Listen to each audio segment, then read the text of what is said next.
Shalom, shalom, shalom. Am I coming in clear? Let me know. All praise, honor, and glory to the Most High. You guys, shalom to you. Shemai one, shalom. What's happening, brothers?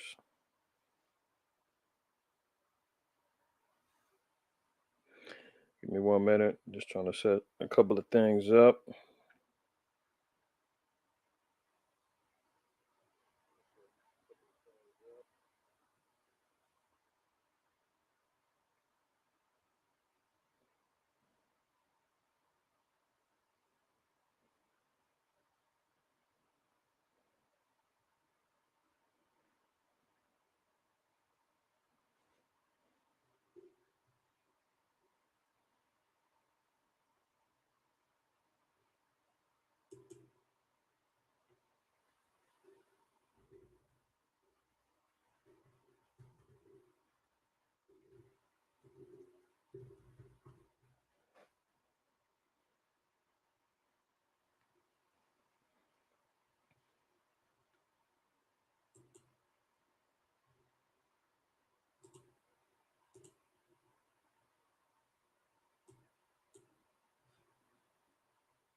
We give a minute, man. Let the stragglers come on in. I guess everybody's busy on the Sabbath. Everybody's out handling business, huh? Let me find out. Let me find out. The late bloomers is out here doing something they ain't supposed to be doing. All praises. Shalom, Lee. Shalak, shalom. All right. Shabbat shalom to the family, man. Hopefully everybody's doing well, man. We made it. We made it to the weekend. That's another indication. Just through vocabulary when the Sabbath hits. The week's end is when that Friday sundown hits. Here we go. Kohab shalom, brother. Hey, man, I found, you know what? When you text me, I had just finished finding out that movie, man. But you was on point. You was on point, man. I appreciate you catching back up with me on that. That was Blue Shield, right? Not Blue Shield. I keep saying that. I'm thinking about the insurance company. Glass Shield. Glass Shield.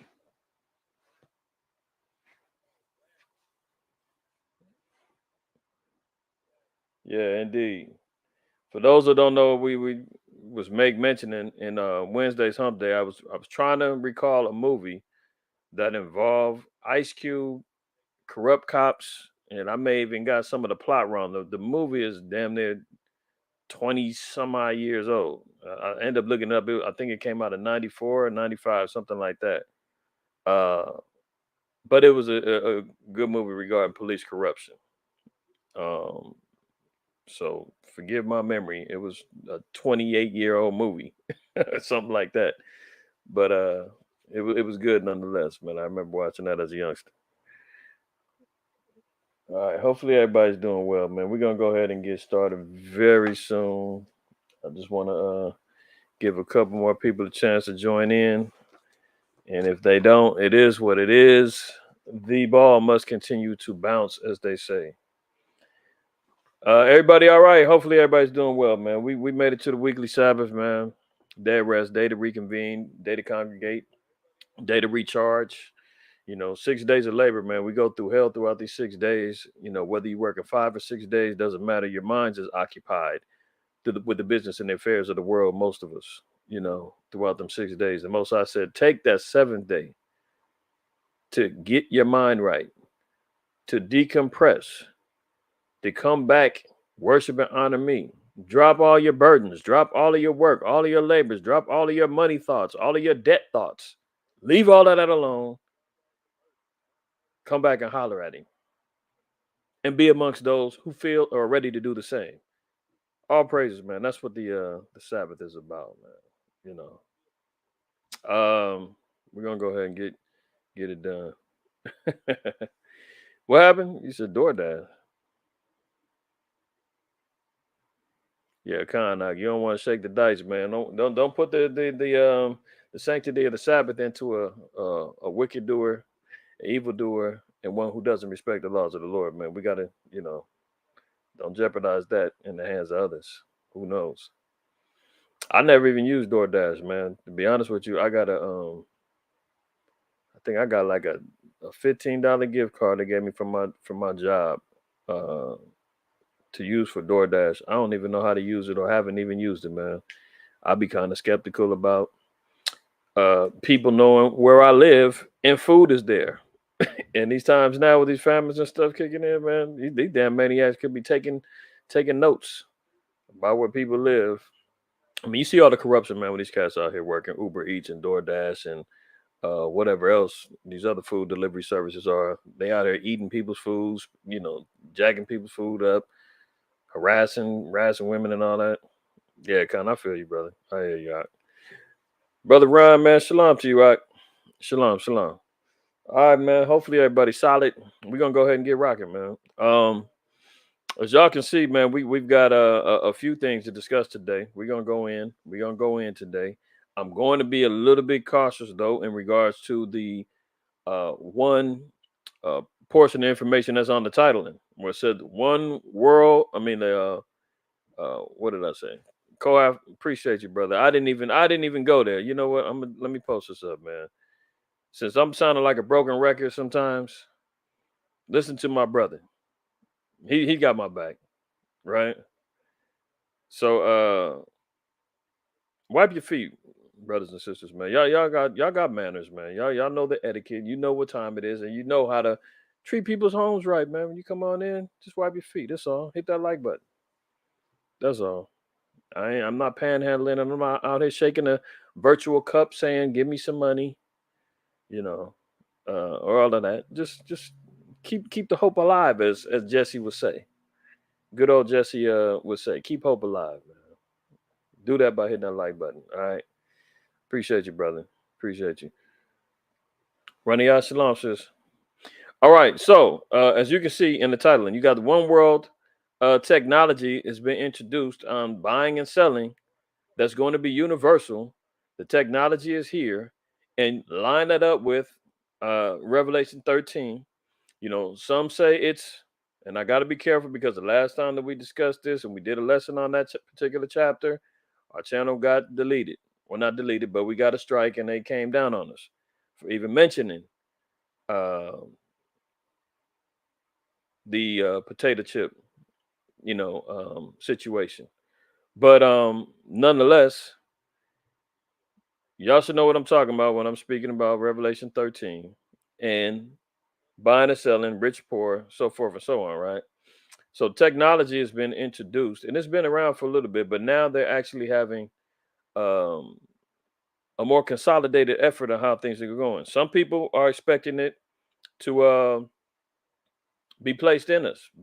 You know, Others, such as myself, look at it from a biometric and systematic way that will force everybody into accepting this tech and accepting the ways of the beast system in order for survival to do so. Either way, both systems are designed to enslave us. Okay. Um, One thing we're going to look at also a lot more developments is happening within the constructs of the war. Uh, Russia is making good now with North Korea, as we've been seeing. Kim Jong Un has been out here launching his nukes, running his tests, talking big against America. And guess who came and ran over to North Korea and said, "Hey, let's be friends. Let's build our relationship because we got a common enemy." So Esau in the frame of Russia is out here drawing lines in the sand, and so is Moab drawing lines in the sand, establishing their essences of where and how they're going to stand against America, NATO, and the rest of the nations, leading towards World War III. Um, Massive droughts is hidden all over the world. Famines is prevalent everywhere. I don't know about y'all. I was just in the store yesterday, doing a couple runs on some Sabbath preps, and I'm still seeing empty shelves and worse. And I went to a couple of different stores. Some spots are still doing all right, but other spots not so good, not so good. Okay, so we're gonna look at a lot of those things, man. A lot of those things. Without further ado, let's get to it. Let's get to it. Let me share my screen, and in particular, man, let's start off with the scripture. I want to go to let's start off in Second Ezra 6. Uh, oops. Second Ezra 6, right?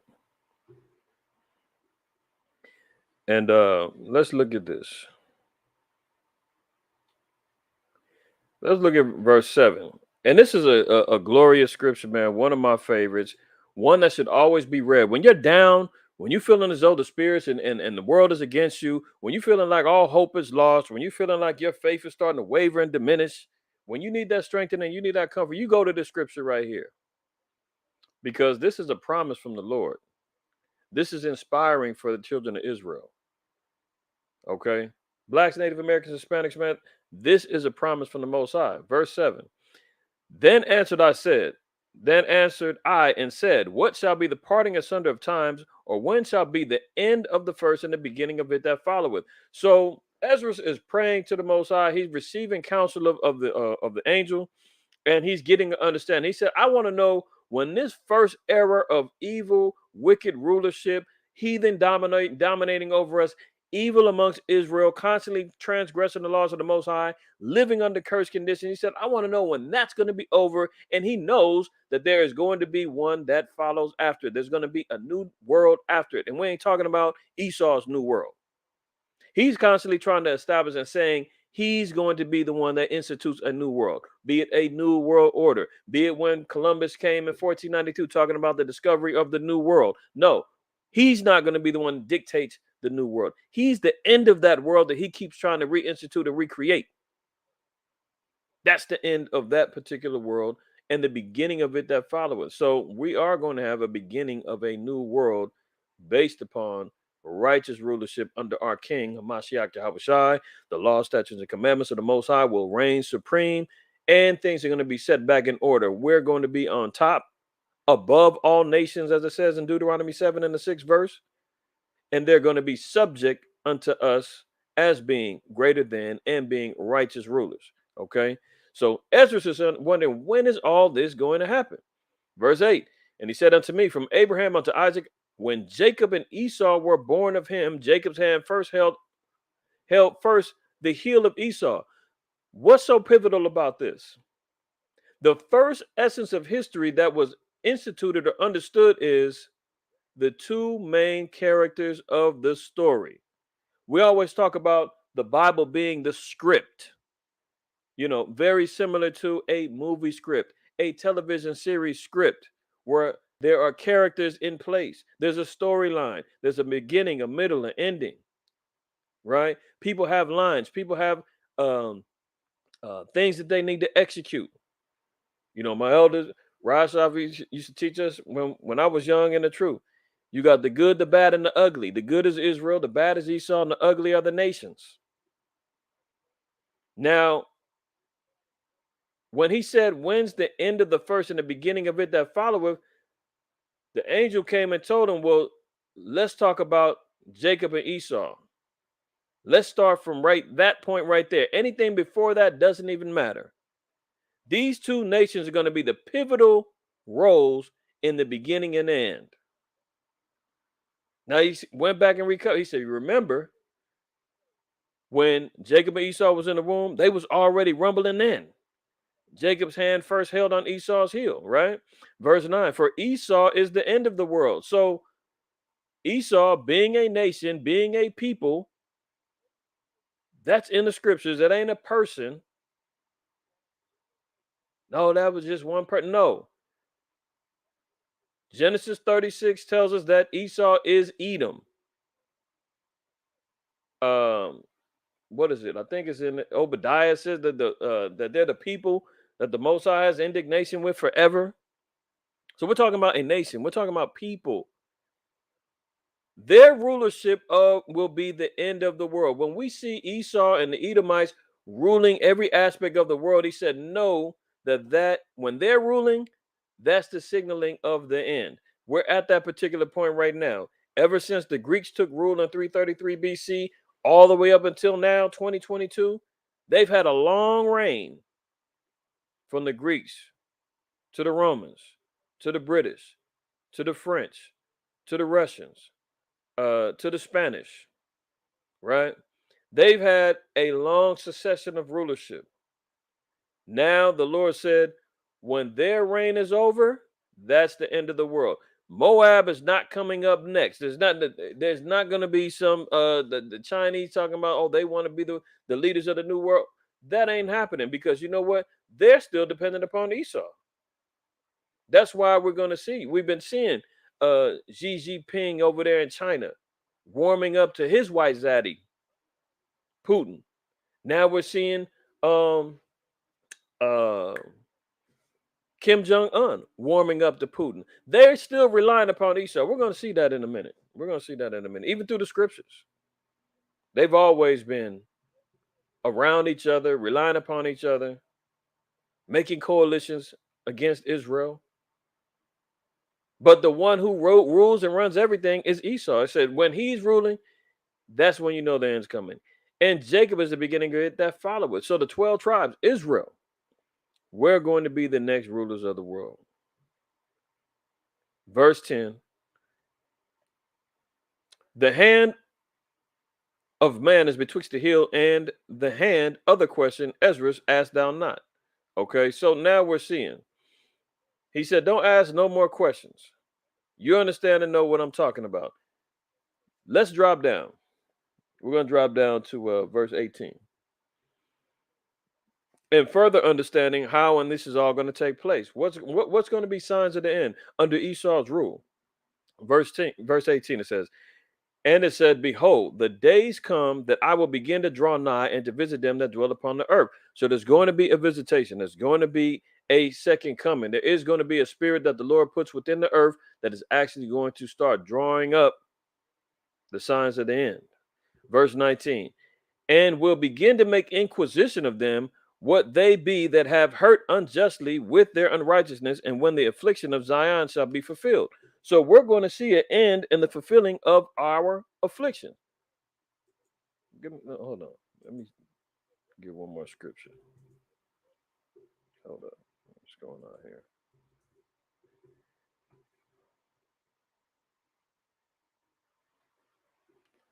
Jeremiah 30. Let's look at this. Jeremiah 30 and 7, it says, alas, for that day is great, so that none is like it. It is even the time of Jacob's trouble, but he shall be saved out of it. So once we see all the afflictions that the Israelites are going to be going through, we've read it from Deuteronomy 28:15 down to 68, when we also see all of the calamities that's happening throughout the earth, the end time prophecy judgments, the famines, the earthquakes, the plagues, the disease, the wars. All of those things is part of Jacob's trouble. And it said, but we're going to be saved up out of it.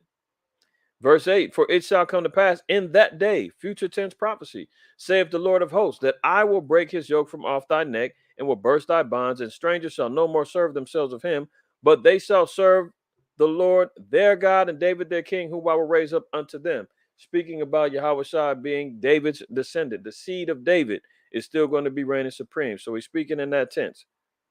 Okay. Verse 10, therefore fear thou not, O my servant Jacob, saith the Most High. Neither be dismayed, O Israel, for lo, I will save thee from afar, and thy seed from the land of their captivity. So what are we talking about spiritual Israel for? What are the Christians talking about? Replacement theology. Oh, Israel is the church now. Man, don't you get it? The Lord said that the seed of Israel shall not be destroyed so long as the earth, moon, sun, stars, and is present. That's Jeremiah 31. It said the seed. That means that the 12 tribes of Israel is still around. There is no, you hear these Edomites, nobody knows the 10 tribes disappeared. We don't know what happened. No, the Lord said his seed is still here, and we're going to be delivered from the land of our captivities wherever we are. Save thee from afar. And Jacob shall return and shall be in rest and be quiet, and none shall make him afraid. Okay. Going back to second Ezra again. This verse 19.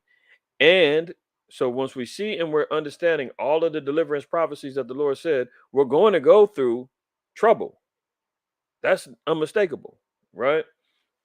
But it said through all of that, we're going to be delivered. But we're going to read about some of the troublings that's going to be happening. Verse 19, it says, and will begin to make inquisition of them what they be that have hurt unjustly with their unrighteousness, and when the affliction of Zion shall be fulfilled. And see, it says what they be that have hurt unjustly with their unrighteousness. So, sometimes you get the argument, well, Israel did it to themselves, breaking the laws and the commandment. Absolutely. However, we read about I believe it's in I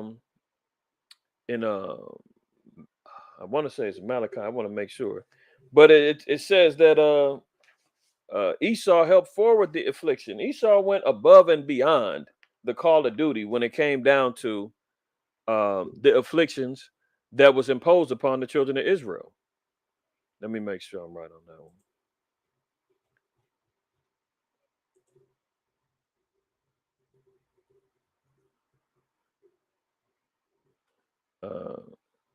No, Zechariah 1. I said Malachi. Zechariah 1. Right. See, we'll read this verse. Zechariah 1:15, it says, and I am sore displeased with the heathen that are at ease, for I was but a little displeased. The Lord said, I didn't have a problem with what you was doing at first, but they helped forward the affliction, meaning they helped make it even worse. They helped progressively extend the judgments.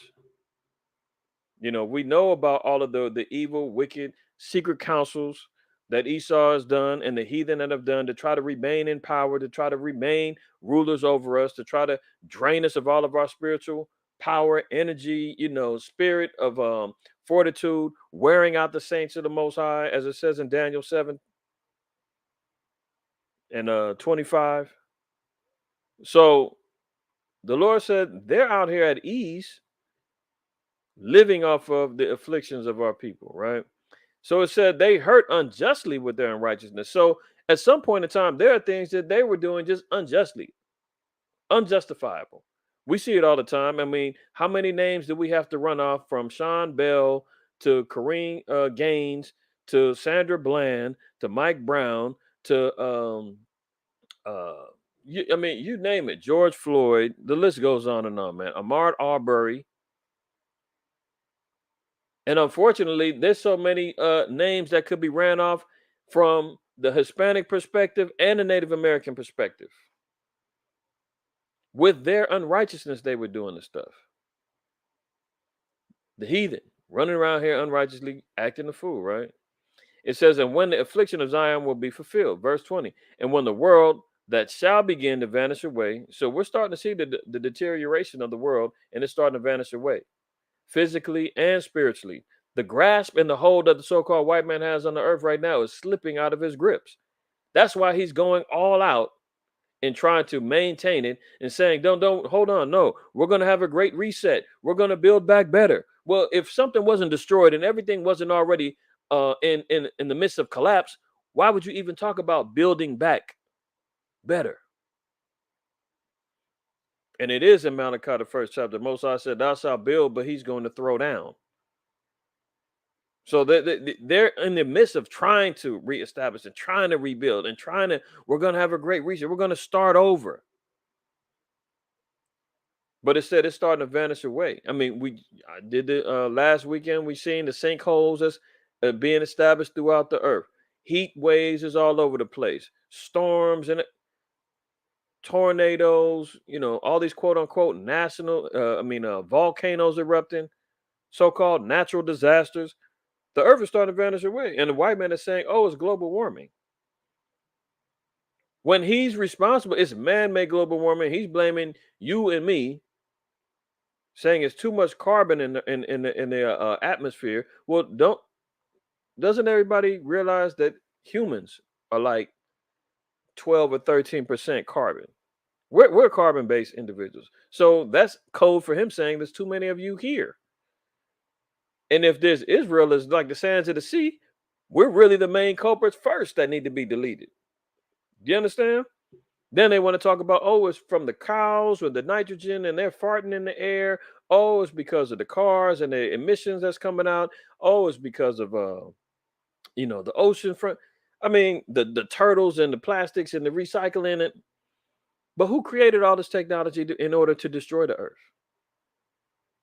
And the Lord said he's going to destroy him that destroyeth the earth. I guess I got to go there too. I got to go there too.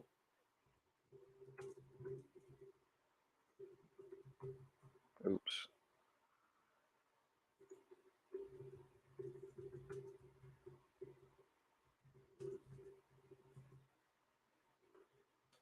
That's in hold on one second.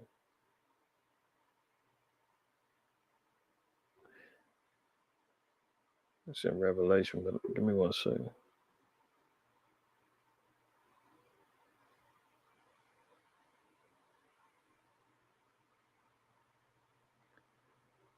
I can't remember that scripture off the top of my head. Hold on.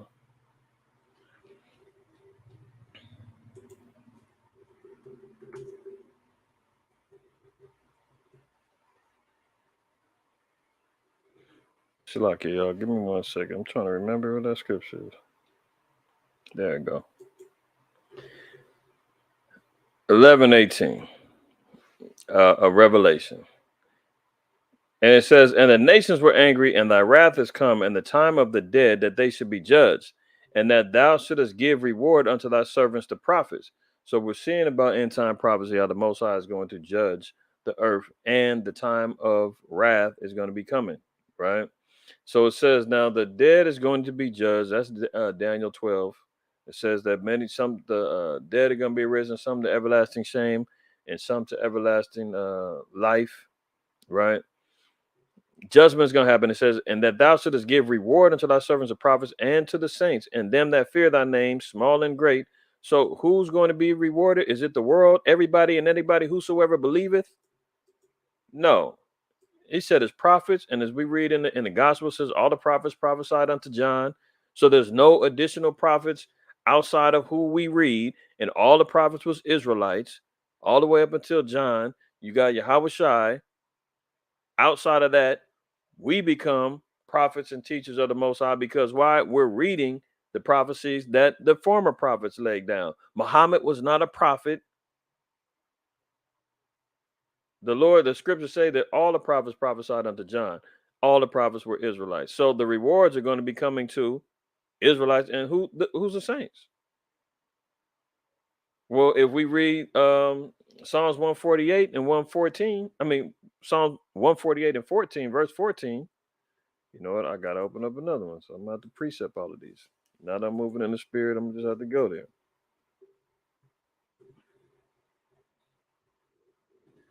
So, verse 14, he also exalted the horn of his people, the praise of all his saints, even the children of Israel. So, who is his people? The children of Israel. Who's his saints? The children of Israel. A people near unto him, praise ye the Most High Yahweh. So, going back to Revelation, it says that when the Most High establishes judgment, rewards is going to be to his servants, the prophets. Let's go there real quick.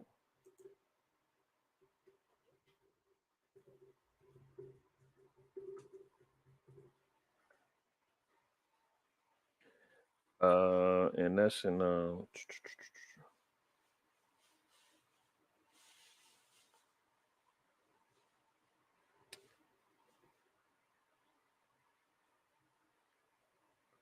Slack you 1 second.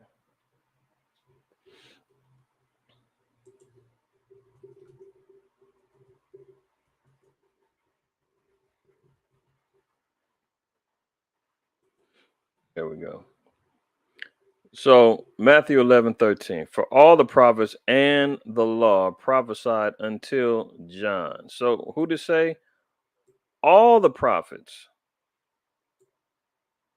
So we know that all the prophethood came up out of Israel. And we just got to reading about the saints. So rewards of the kingdom, rewards of redemption, rewards of revenge and justice, rewards of servants, handmaids, so forth and so on, is only coming to Israel. And them that fear thy name, small and great, and shouldest destroy them which destroy the earth. So who's destroying the earth? I mean, who's the one trying to send up satellites and rockets in the air, um, building up all of these nuclear bombs and everything else to destroy the earth? Who's the one that's out here raping and pillaging all the lands, not abiding by the law, saying that the land needs a Sabbath to rest to replenish the minerals and the nutrients of the soils? He doesn't do that. He's out here destroying the earth, and then turns around and blames it on you and me, and says you need to go electric. Go get an electric car. We're going to penalize you for driving gas vehicles. They're already doing that in California. We're paying higher taxes. I mean, I think they said by 2025, they're getting rid of all gas equipment. That's generators, that's leaf blowers, that's little scooters, anything besides just the actual vehicle. They're ultimately going to want to get rid of that. And they're saying, oh, it's because it's hurting the earth. You made it. How are you going to blame people for using what you made? So getting back over here, you know, the damn white man is a damn devil. Just ridiculous. All right. So getting back to where we leave off at. We left off at verse 20. So it says in Second Ezra 6 and 20, it says, when the world that shall begin to vanish away shall be finished. So we're seeing the world is vanishing away physically, and the grasp spiritually that the white man has on the world is starting to vanish away. Shall be finished. Then shall I show these tokens. The book shall be opened before the firmament, and they shall see altogether. Okay. So we're going to see a lot of these particular prophecies coming to pass. It says, and the children of 1 year old shall speak with their voices. The women with child shall bring forth untimely children of 3 and 4 months old, and they shall live and be raised up. I did a video last year sometime showing a couple of different babies coming out fully aware, woke, head movement. You know, I mean, we're talking straight out the womb, looking around, holding their hands up. I mean, babies is coming out with rows of teeth now. You know, the understanding of their voices now are being heard and understood. Babies being able to speak at earlier ages. You know, this is all things that we're seeing happening now, right? But now we're going to see something else. Uh, Dropping down and reading verse 22, it says, and suddenly shall the sown places appear unsown, the full storehouses shall suddenly be found empty. Well, are we not seeing that now? Are we hearing about and seeing and witnessing and being a part of a global famine? And they keep talking about, oh, it's because of the war. This was going on before the war. I did a small little video walking through the grocery store. I played a clip of Slow Biden talking about shelves are not empty. Food is on the shelves and all of that. And I went into the grocery store. I started filming. And I said, oh, shelves are not empty, huh? And I went through showing everything that was all the empty shelves and all of that. Showing that he's a liar, right? But now we're seeing it. You're seeing it. Everybody's noticing. Food now is becoming more scarce. So storehouse is going to be found empty. So we know that we're in the times that was being spoken of regarding the end of the world that we see it, right? And we're going to see. I got maybe about 5, 6 different stories about how just by the drought alone is contributing to the famine. Forget the war and not being able to get grain and everything else. Just the drought alone is heavily impacting the food supply, right? Verse 23, and the trumpet shall give sound, and when every man heareth it, they shall be suddenly afraid. So an event And the sound is going to take place that everybody's going to know, and it's going to cause fear throughout the earth. What could that sound be? We're going to find out. Verse 24, at that time shall friends fight one against another like enemies, and the earth shall stand in fear with those that dwell therein. So, be it uh, your own particular or our own particular conflicts with friends or whatnot, but this could also be allied nations fighting against one another like enemies. How else are we going to see world conflict? When you're thinking, oh, these two used to get along, or now every man for themselves, treaties being broken, all kind of madness is going to be jumping off, right? So we're seeing treaties being broken in on the streets amongst gang activity and all kind of madness going on. I mean, there's a lot of warfare that's going on just in that alone. So it says, at that time, friends shall fight one against another like enemies, and the earth shall stand in fear with those that dwell therein. The springs of the mountains shall stand still. Oh, so what's that mean? The flow of water is not going to be coming through, right? So are we not witnessing droughts? They're talking about Lake Mead drying up, the Colorado River drying up. They're talking about one of the biggest rivers in China drying up, the Euphrates drying up. It says the springs of the fountain shall stand still, and in 3 hours they shall not run. So in a dispensation of time, they're going to give out. They're not going to supply the typical amounts of water for survival that they were supposed to. So all of these things we're seeing. Whosoever remaineth from all these that I have told thee shall escape and see my salvation and the end of your world. So there'll be an end of the world as we know it, as we see it. See, that's why it's interesting. I think we was talking about this, me and a couple other brothers, and just kind of seeing the particular. A matter of fact, I seen a brother had posted this video. Somehow I seen it on. I was on our Instagram page, and the brother had posted a video of these three Edomites that was talking in regards to the New World Order and all that, and it was from a video called Millennium 2000, and this is one video that helped push me to gravitate stronger in the truth. This is from like a video. I want to say this had to came out in like early 90s. I seen it probably around 95. It had to have been out earlier than that, maybe 92, 93. I'm not sure. Anybody, if there's any old vets, man, in this truth or knew or know about that video, Millennium 2000, say something in the chat. But the brother had posted it. He was like, man, it's an old video of them talking about the New World Order. And I said, man, the brother done somehow found the Millennium 2000. But nonetheless, some of the stuff they were saying, it was just a clip, but some of the stuff they were saying was off in regards to their time frame. So when people see these things, Esau sets up these disinformation agents and sets up stuff. Now, some of the stuff they were saying was on point as far as, the ultimate goals of Esau, man. The one world religion, one world currency, one world government, all that other stuff. We know Esau is trying to establish that. A centralized government that's going to rule over all the people with new rules, new regulations, and everything else. However, when they put out wrong, anything that could be wrong, it makes everything look bad. So Millennium 2000 was a video, like I said, helped keep me in it, not necessarily keep me in the truth. I was just coming in, but that helped solidify my zeal and saying, man, it's about to go down. Esau about to, so it gave me more fervency, even though some of the time frames that they said didn't happen. Same with Y2K. Esau, oh, the end of the world is going to happen in 2000. You wake up at January 1st, 2000, all technology is going to be shut down. We're going to be in the dark ages and everything else.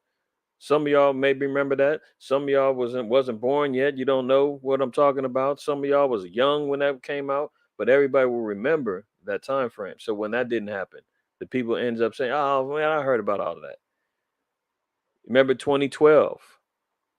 In dealing with the Mayan calendar. Oh, it's going to be the end of the world, the end of it. And then they had to switch it up. Oh, it's the end of an age, or we're going into a new phase.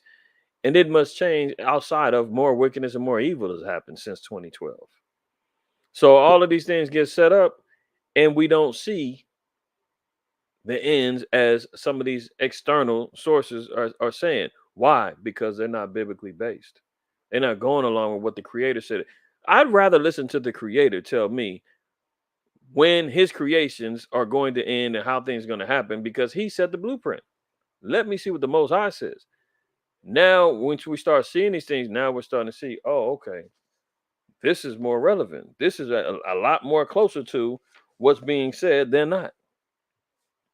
So now we're seeing these things, right? But it said, whosoever remaineth from all these that I have told thee shall escape and see my salvation in the end of your world.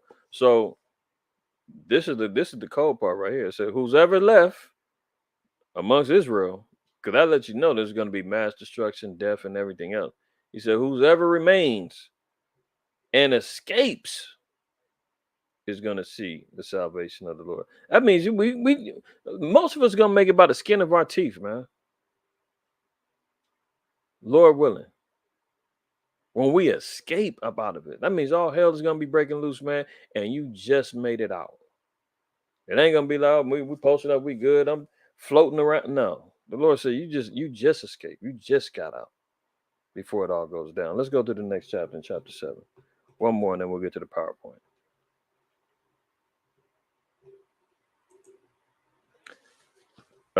Let's see, chapter 7, we're going to read. Let me see.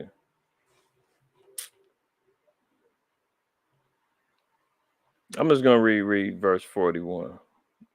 Okay. Because this is interesting as well.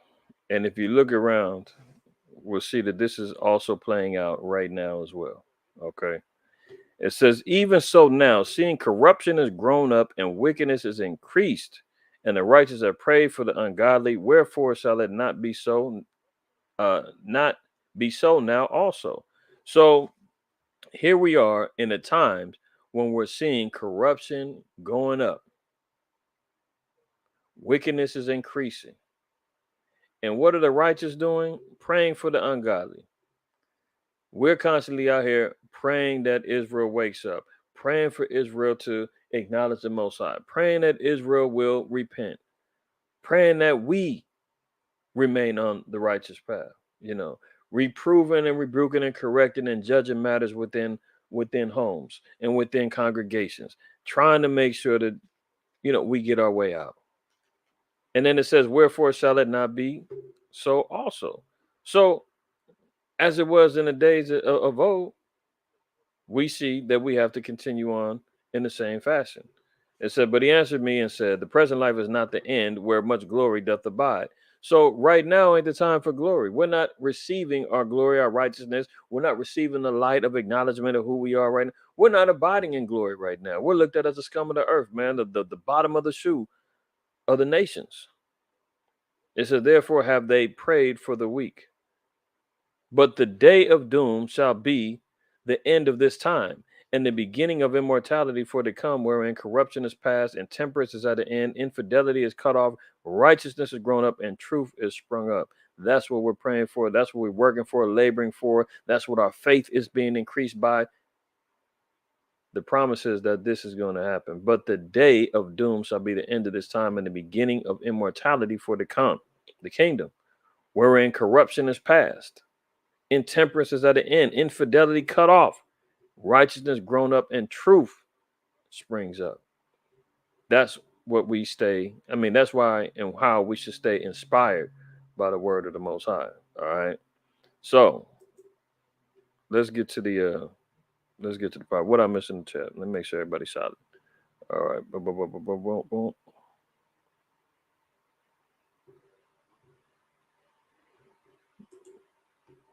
Yeah. I mean, that's essentially what we're talking about. Right? People still playing around, but because you know what? That's why I gave it the examples of what was shown in the past, where you see the failed attempts of the information that goes out there. Oh, you got Millennium 2000. Oh, you got Y2K. Oh, you got 2012, the end of the world. When those things don't happen, it only gives people more incentive to, we got more time. Oh, we heard that one before. Oh, that's not going to happen. But I guarantee you, what we're seeing right now on the earth, we ain't seen nothing like this collectively throughout the earth ever, right?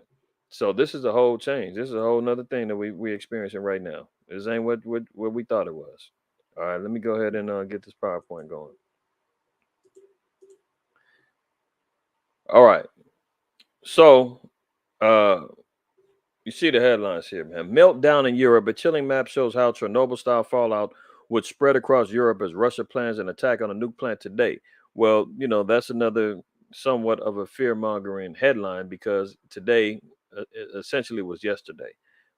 There hasn't been no attacks on this particular nuclear power plant um, as of right now. I think they were saying that August 19th was some um, historical day in Russia's war history, and they was talking about, Putin may do a false flag bombing on this nuclear plant and blame it on the Ukrainians um, as an effort to show their homage to their historical date. I think they call it Doomsday or something. I forgot what they call it.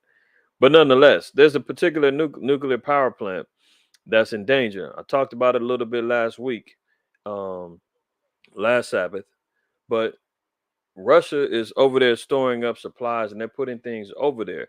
So the fear is that they're moving in closer to a nuclear power plant, which can risk the Ukrainians bombing that ignorantly, and next thing you know, there's nuclear fallout that spreads all throughout Europe, Russia, Ukraine, and so forth and so on. Or the flip side is they're saying that Russia may, basically kamikaze themselves, ignite or blow up part of this particular reactor and cause a nuclear disaster. So last weekend, if you've seen the episode, I think it was 137 or 36, something like that. It was I looked at we looked at some of the reasons why this can cause problems. Is because the nuclear dust that gets in the air, that gets in the soil, that gets in the waters, that actually and this is from whatever isn't disintegrated from the blast. This are the remains.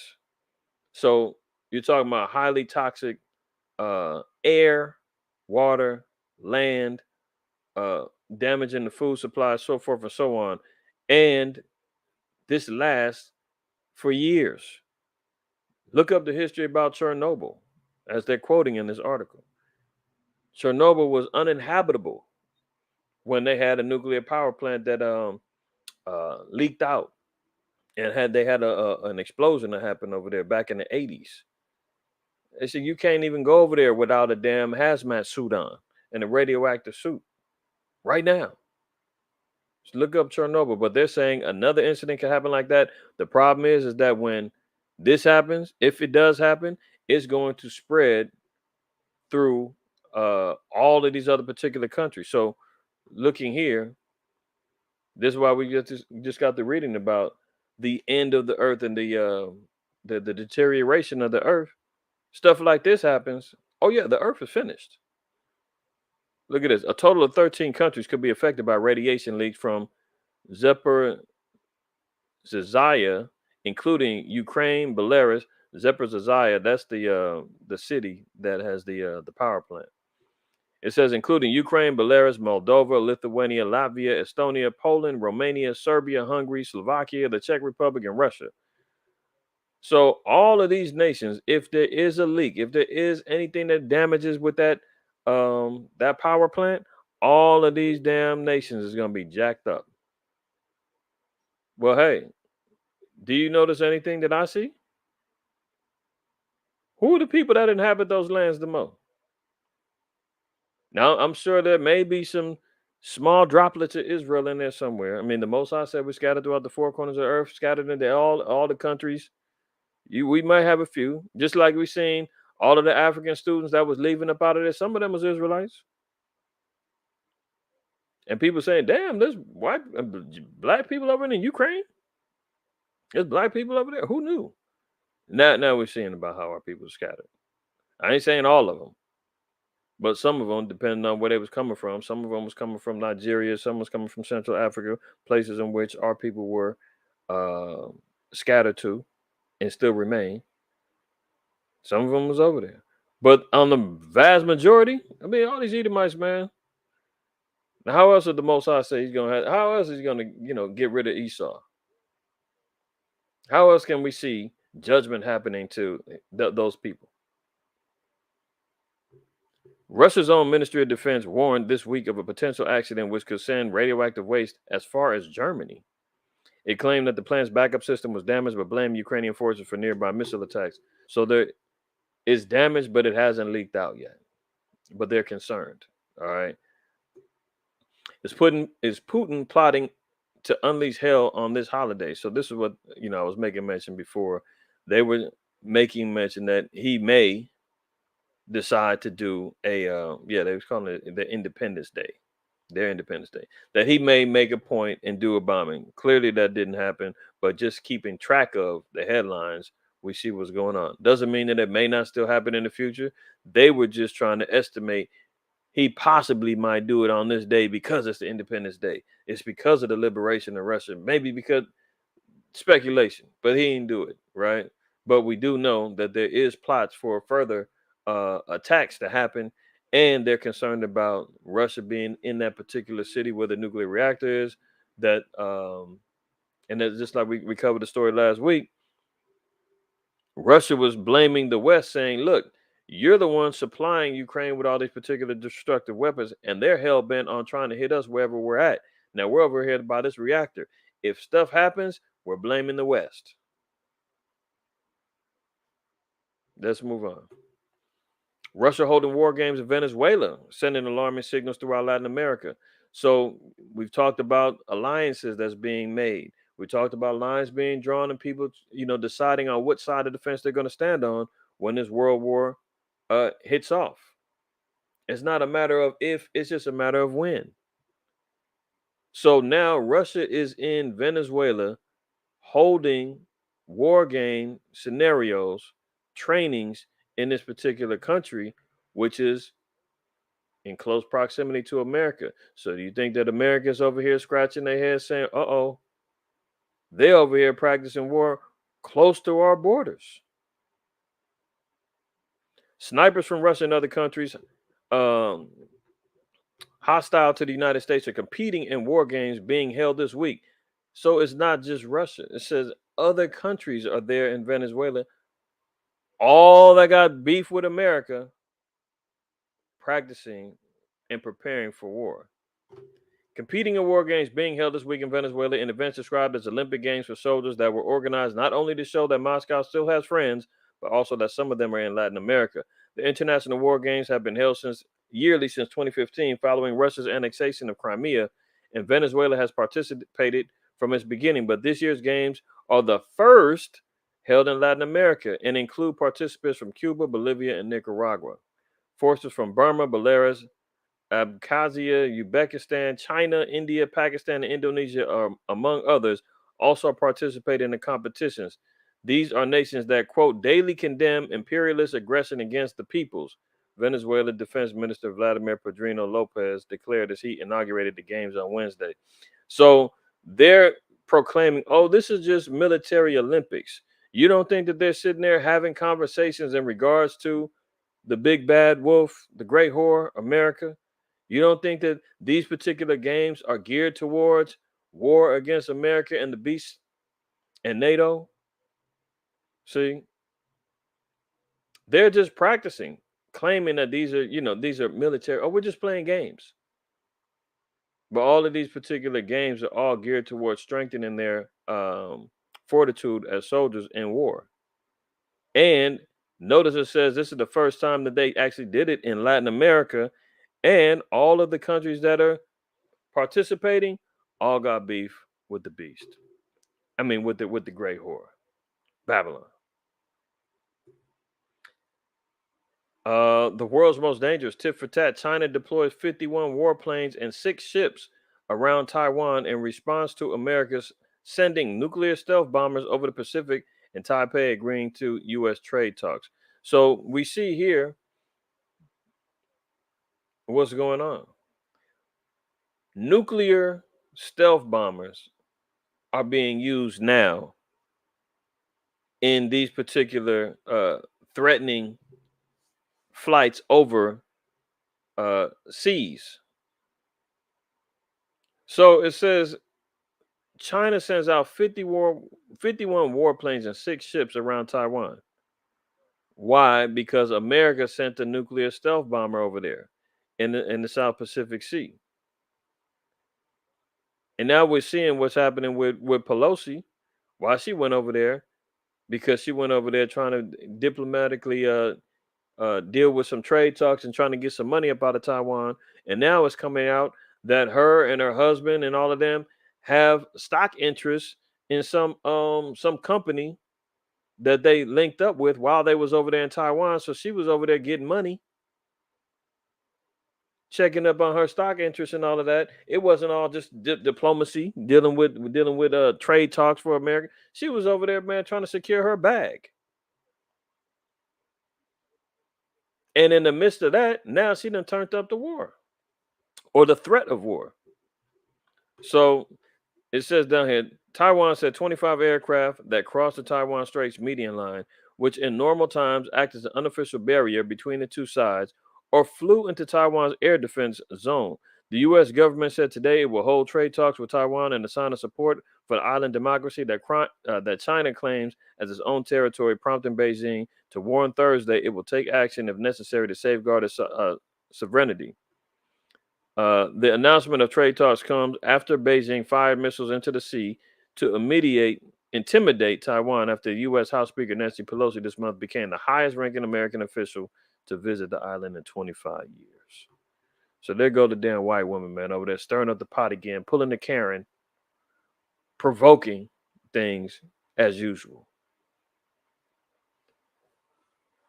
Chinese troops will travel to Russia for a huge joint military exercise with India to enhance strategic collaboration amid heightened global tensions over Taiwan and Ukraine. So here we see the relationship again.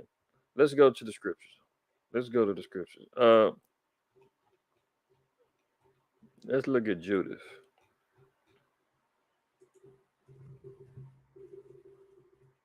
Judith 7. And Judith 7. And I just want to bring this up, man, just to show the relationship between Esau, Edom, and Esau, man. They always got along. Look at this map. Hold on. Do I got the map?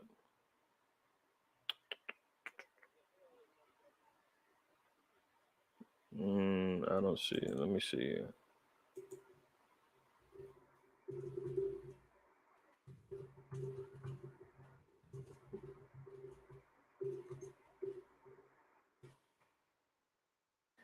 Let's just look at this real quick.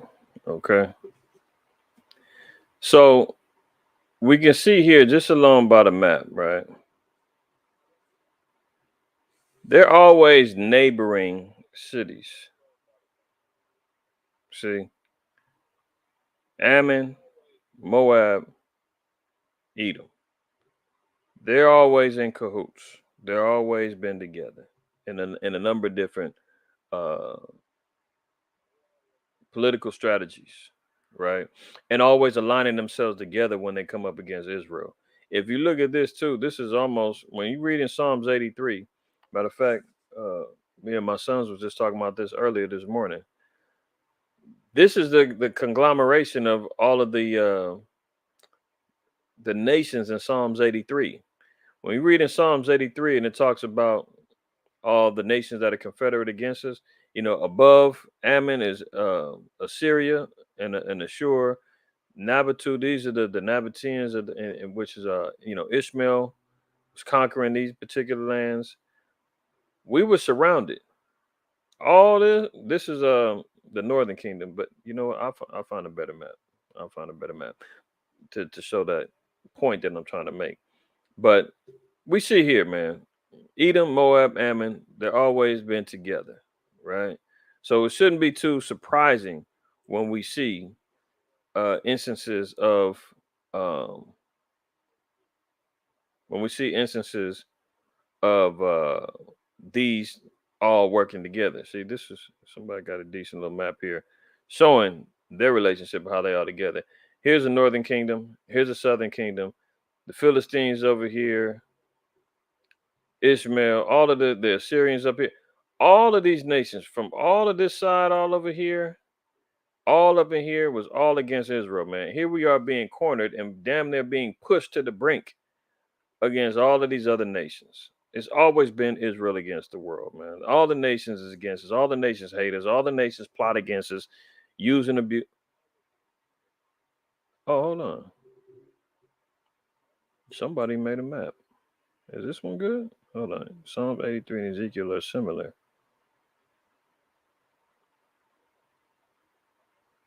I don't know about that. I mean, it look okay, but it's just a lot of writing going on there. I didn't want to make it too confusing, but nonetheless, everybody can see from that particular map the relationship between them. So look at this. Um,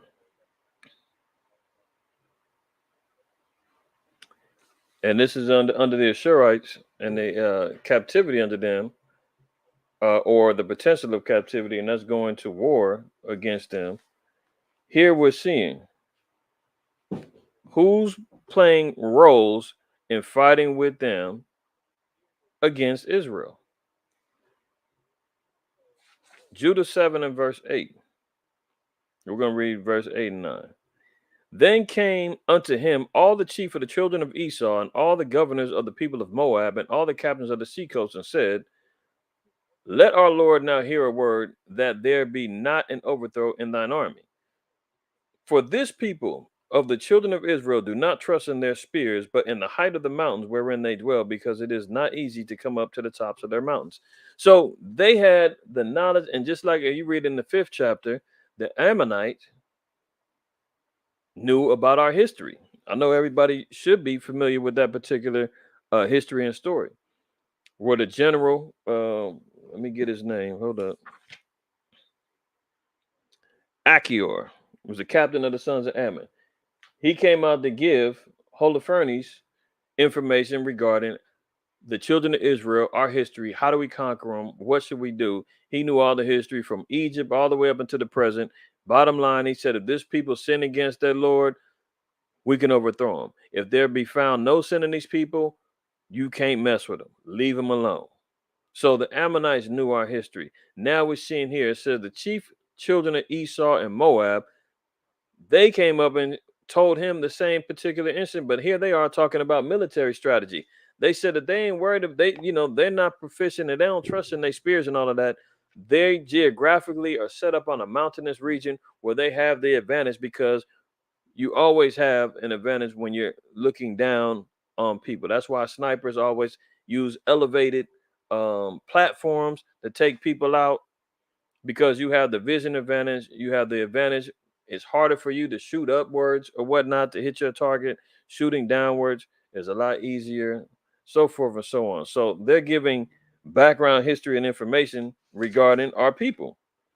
So here's something else you got to think about, and how it's even more relevant in today's. Doesn't Esau know everything about us? I mean, he's built a whole technology grid to know everything about us, right? Moab, the Koreans, the Chinese, man, they come off the damn fish boat and they know what type of food you like. I mean, I've made this point a zillion times. I don't know in other places, but in California, they got a place called Louisiana Fried Chicken. It used to be owned by Jake. Of course, Jake goes sell out. And next thing you know, all the damn Moabites is buying them up. And now they've compromised the Louisiana Fried Chicken and Chinese food. So now it's half Chinese food, half fried chicken, and it's like, what do you know about Louisiana? What do you know about Jake and eating fried chicken? But you know what? They study us. The Koreans come over here, they fresh out the fish boat, man. They get the swap meet set up. They know what type of music you like. They know what kind of clothes you want. They know what type of jewelry you want. They got it all figured out. Oh, they know the technology that you're looking for, the cars that you like. I mean, look who's selling the cars? Where's Nissan come from? Oh, Japan? Oh, okay. How about Lexus? Oh, that's Japan. Japan too. Yeah, that's Japanese too. You know, all of these particular cars, man. They're importing them here because they know Jake want them. You know, the rich Edomites, they're gonna get the European made. I mean, that's why you hear these rappers talking about how they driving European now. They driving the the Mercedes. They're driving the Porsches. They're driving the Bentleys and all of the other stuff. Just desiring to be like they damn white zaddies. But we're seeing here Esau and Moab always been a thorn in the side, always working together, always plotting against Israel, knowing exactly what to do. Um, so it said, for this people, the children of Israel, do not trust in their spirits, but in the height of the mountains wherein they dwell, because it is not easy to come up to the tops of their mountains. So we can always have the vantage point of seeing who's coming our way, preparing for battle. It's very, let's just say, man, they walking up the hill and we rolling down boulders. They're at a disadvantage. Before they get to the top, we got much more time to prepare. Now, therefore, my Lord, fight not against them in battle array, and there shall not much as one man of thy people perish. So they're giving information on how to destroy Israel. Dropping down to verse 17, it says, so the camp of the children of Ammon departed, and with them 5,000 of the Assyrians, and they pitched in the valley and took the waters and the fountains of the waters of the children of Israel. So again, now who's in the midst again? Ammon. So the Japanese is in the mix. I'm gonna cover Moab and Ammon probably the end of the month, the last Sabbath of this month. We'll go over them and identifying them according to the scriptures and history. 18, it says, then the children of Esau went up with the children of Ammon. So we're seeing a constant relationship between Moab, Ammon, their neighbors. Historically, you read in uh, uh, Joshua 11, I believe it is, and you talk about the history of Israel trying to make way up out of Sinai, and Moab denying us, Ammon denying us, Amalek and Esau denying us.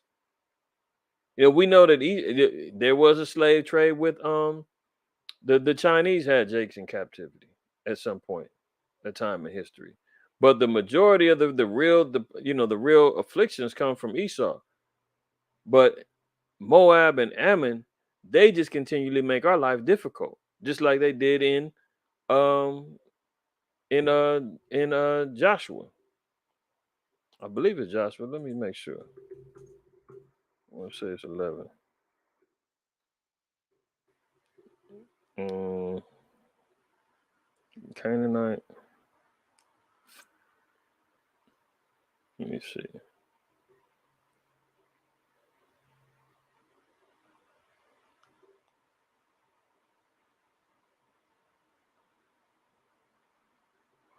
Let me make sure it's 11. Hold on 1 second. It might not be 11. Or was it Judges? Not Judges. Hold on.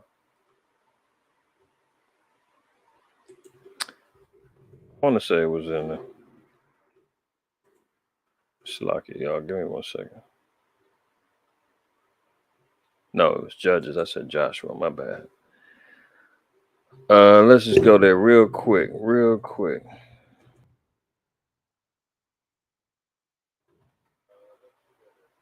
Okay, so we read this is about the history about Jephthah, right? But here we see who are we going against. And it was so that when the children of Ammon made war against Israel, the elders of Gilead went to fetch Jephthah out of the land of Tob. And they said unto Jephthah, come and be our captain that we might fight against the children of Ammon. So we're seeing here, we have war with Ammon. We have been in the captivity of the Ammonites. Read all the judges. This is why when the Lord says, he that leadeth into captivity shall go into captivity. When we're reading Isaiah, the 14th chapter about we're going to take them captives who captives we were, and we're going to rule over our oppressors. This is why all of the nations are included in this. That's why I was showing y'all in Psalms 83, and we looked at that map and all the nations that were surrounded around us. They're all going into bondage. They got that coming to them. We're reading about it in Judith, about how these particular nations plotted against us and worked with other heathens to try to overthrow us and gave insider information on how to kill the children of Israel and how to destroy us. So they got to pay for that. Now we see here in verse 17. Then Israel sent messengers unto the king of Edom, saying, Let me, I pray thee, pass through thy land. But the king of Edom would not hearken thereto, and in like manner they sent unto the king of Moab, but he would not consent.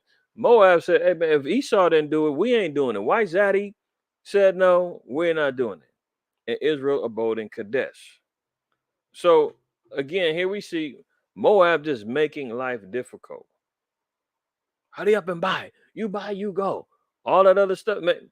They just love to make it difficult, man. Following you around the stores, taking from our cultures. You know, you see all these damn Moabites and the Ammonites, man. They run. You know, now they're out here breakdancing and hip hop. You know, all that other stuff, man. Then they went along through the wilderness and compassed the land of Edom and the land of Moab, and came by the east side of the land of Moab and pitched on the other side of Arnon, but came not within the border of Moab, for Arnon was the border of Moab. So later on, we know that the children of Israel, especially in particular Gad and Reuben, we made war with them, booted them out. They ended up inhabiting the lands, Gad and Reuben. All right, but we've always had and seen this link between Moab, Ammon, and Edom. So there's no surprises when we see these particular alliances being made. They've always had that connection. Okay. Chinese troops will travel to Russia for a huge joint military exercises with India to enhance strategic collaboration amid heightened global tensions over Taiwan. So more lines are being drawn, more sides are being chose. And they're only, publicly showing the relationship between Russia and China. They're not hiding it no more. They got the BRICS economy that they're working on. They already are. China is yet to condemn Russia's invasion of Ukraine. So they're just going along with the plan and showing that they're going to align themselves together as a superpower against NATO and the Great Whore, America.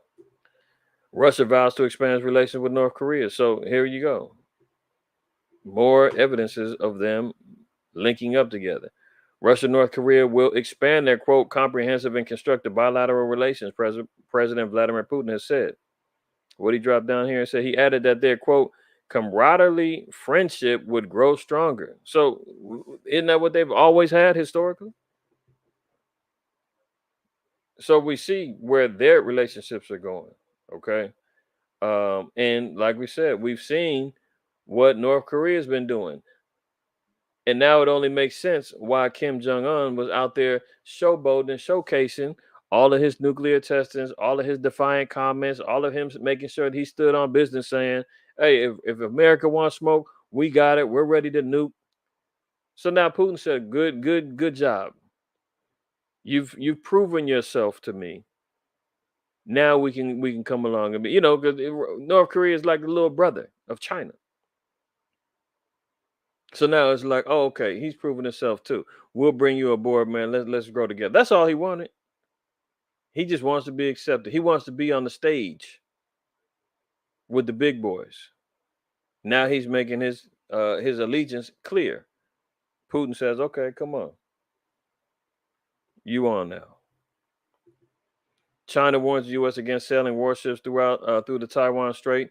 So they're making warnings that they're invading in on lands that they are still considering their own, which they have a right to. They have a one China policy that America again says that they agree with. They said that Taiwan shouldn't be trying to separate themselves from China. They're part of China. They recognize that. So if America is sailing and putting ships in the Taiwan Strait, China is considering that an invasion on their land, their property. It's not Taiwan. So that would be considered an act of war. So they're warning America. We still recognize that as ours. Don't do it. Or possible consequences could be happening. Time will tell. We know the climate is right. We know the spirit is right. We know that the spirit of warfare and rumors of wars is already out there. Will they pull the trigger? Will they actually make good on their threats? Time will tell.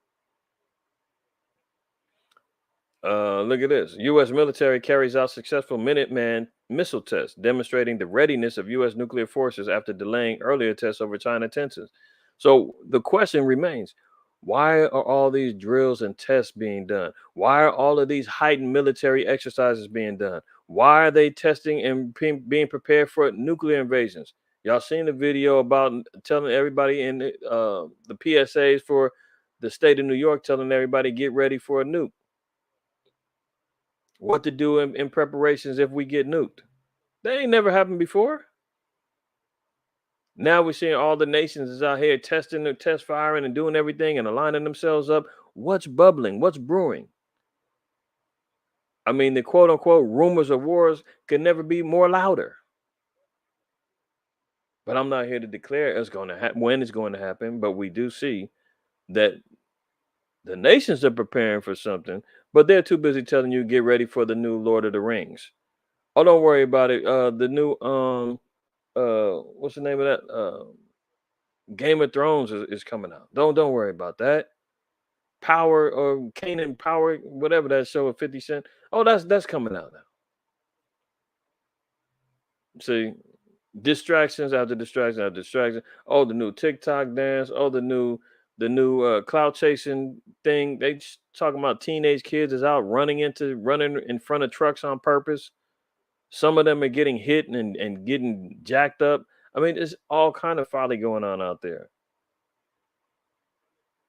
And meanwhile, the nations and the leaders of nations are out here testing their, out of the shooting ranges, proverbially use the missiles, preparing for what could be World War III. Russian embassy warns of direct military clash with the United States. So now Russia's even saying they're prepared and they're ready for a direct clash with the U.S. Washington's behavior on the world stage risks direct conflict between the nuclear states. The Russian embassy in the U.S. has warned, media reports said. Today, the United States continues to act with no regard to other countries' security and interests, which contributes to an increase in nuclear risk, the embassy said in a statement on its Telegram channel, Russia's RT reported. So this came from Russia Today, the RT site, and they're talking about Russia saying, man, America is risking a direct clash with us if they keep on carrying themselves as if they don't care what happens over here. America doesn't care. They want conflict, destruction. They want to be able to colonize other countries over there in the Middle East. They want to make sure that they have a direct correlation to saying we want the entire world under our thumb. And if you don't want it, you're in the way. If America is heading up NATO and they've already got 30 countries under its belt and they're collecting more, and Russia saying we ain't with it, China saying we ain't with it, North Korea saying we ain't with it, Pakistan saying we're not with it, Iran, Turkey, Syria, we're not with it, then that means that they are threats to the world government. Because the other nations are saying we want to establish our own. We got the BRICS, we got our own nukes. This is where you see the final classes who they think that they're going to be fighting over the next world domination power. When all of that is going to lead to particular prophecy of World War III, the nation destroying each other, and the real world to come, as we read before, is the kingdom of Yahweh and Yahweh Shai and Israel. But they all got to go at it first. And then the chariots, the angels, everything coming in to wipe out everything else and clean up the mess. Let's move on. Full-scale nuclear war could kill 5 billion people. So we're seeing how that could happen. It's going to happen through complete utter destruction from the bombs. It's going to damage the food, the water, so famine, disease, all that other stuff is going to happen. So they're talking about 5 billion people could die. They just said we eclipsed 8 million now.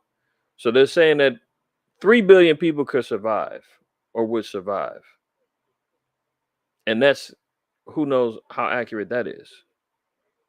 So look here, it says 5 billion people would die in a modern nuclear war with the impact of a global famine triggered by sunlight blocking soot in the atmosphere, likely to far exceed the casualties caused by lethal blasts. Scientists at Rutgers University mapped out the effects of 6 possible nuclear conflict scenarios. A full-scale war between U.S. and Russia, the worst possible case, will wipe out more than half of humanity, they said in a study published in the Journal of Nature, the journal Nature Food. So just to get an idea of how bad it could be.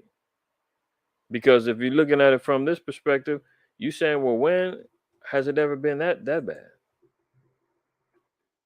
The answer is it hasn't. It hasn't. Daniel 12:1. It says, and at that time shall Michael stand up, the great prince, which standeth for the children of thy people, and there shall be a time of trouble such as never was since there was a nation, even to that same time. And at that time thy people shall be delivered, every one that shall be found written in the book. So we're all laboring, faithfully serving the Lord to have our names written in that book of life so that we can survive. But it said that there's going to be a time as never since the beginning, since there was a nation. So here we are going over articles talking about a eventual destruction that could kill 5 billion people. We've never seen or heard about any particular war that took that many lives. Ever. This is why it doesn't matter about how much you prep, and Esau got underground, but all this other. How are you preparing for something that you've never experienced before? You don't even know if that's effective because this hasn't been proven. This is what's so interesting. This is what's so fearful of the Lord. When he said, hey, this is going down, we got to be prepared and know what it means and how we labor to get our names in that book so that we can be delivered. That's the only thing that's going to save us. That is the only thing. You're talking about destruction of biblical proportions and beyond human imagination is going to be happening. The only thing that we can rely on is a higher source of protection, comfort, and wisdom and knowledge to keep us stable. And that's through the Most High Yahweh, which he only extends to his children. The rest of the nations, man, they damned. They damned. Some is going to be spared so that they can serve. The rest, forget about it. 2/3 of Israel, forget about it. Esau, annihilated. We know that. Now look at this. Now we're gonna get to the portion where I gotta be careful, but we're gonna go there a little bit. All right. But for the Apple heads, I use Android. I never had an Apple, but this is something that should be of concern to y'all. And if you haven't been notified by your phone, or maybe you need to go to the Apple store, I don't know. But they are acknowledging that there's a quote security flaw. So Apple security flaw actively exploited by hackers to fully control devices. Users of iPhone, iPad, and Mac advised to update software to secure them against vulnerability. It says Apple users have been advised to immediately update their iPhones, iPads, Macs to protect against a pair of security vulnerabilities that can allow attackers to take complete control of their devices. In both cases, Apple said there are credible reports that hackers are already abusing the vulnerabilities to attack users. One of the software weaknesses affects the kernel, the deepest layer of the operating system that all devices have in common, Apple said. The other affects WebKit, the underlying technology of the Safari web browser. For each of the bugs, the company said it was aware of a report that this issue may have been actively exploited. Though it provided no further details, it credited an anonymous researcher or researchers for disclosing both. Now, if you continue on reading the article, it says that, these hackers are getting people's bank information because, a lot of people are using Apple Pay. You got your accounting information loaded onto your phones, on your watches, and everything else. So they're into people's accounts. Obviously, they're into people's clouds. I seen the story that said that there's a hacker out right now saying that he's got uh, sex tapes of Rihanna, uh, Lori Harvey, Steve Harvey daughter, and a gang of other celebrities, and is threatening to release it, or I think he's trying to get some money or something. If it's true or not, I don't know, but it came out after I learned about this particular hacking thing. So, just know that Apple's been compromised at this particular point. Some people. So I don't know if y'all know, if you got Apple, man, maybe that might be something you want to look into. Just being a watchman, giving you a heads up. But in light of that, a particular technology has been introduced, and we talk about the potato chip being a means of technology to implement this one world currency to buy and sell. as it pertains to Revelation 13. Now, let me play this real quick. Let me play this. And this is why I'm of the opinion that the method of putting it in you won't be effective, because I mean the knowledge and everybody knows about that already. Esau wouldn't be the devil and wouldn't be a deceiver if he did something that was obvious, right? So, and a lot of people aren't falling for the okey doke anymore. Although they said 80,000, no, I'm sorry, 80% of Americans, I mean, I don't know if it was America or 80% of the population, or maybe world population. I can't remember what the article said. It was either 80% of America or 80% of the population of the world. One of the two got at least one of the treatments. We'll call it that. The treatments. You know what I'm talking about.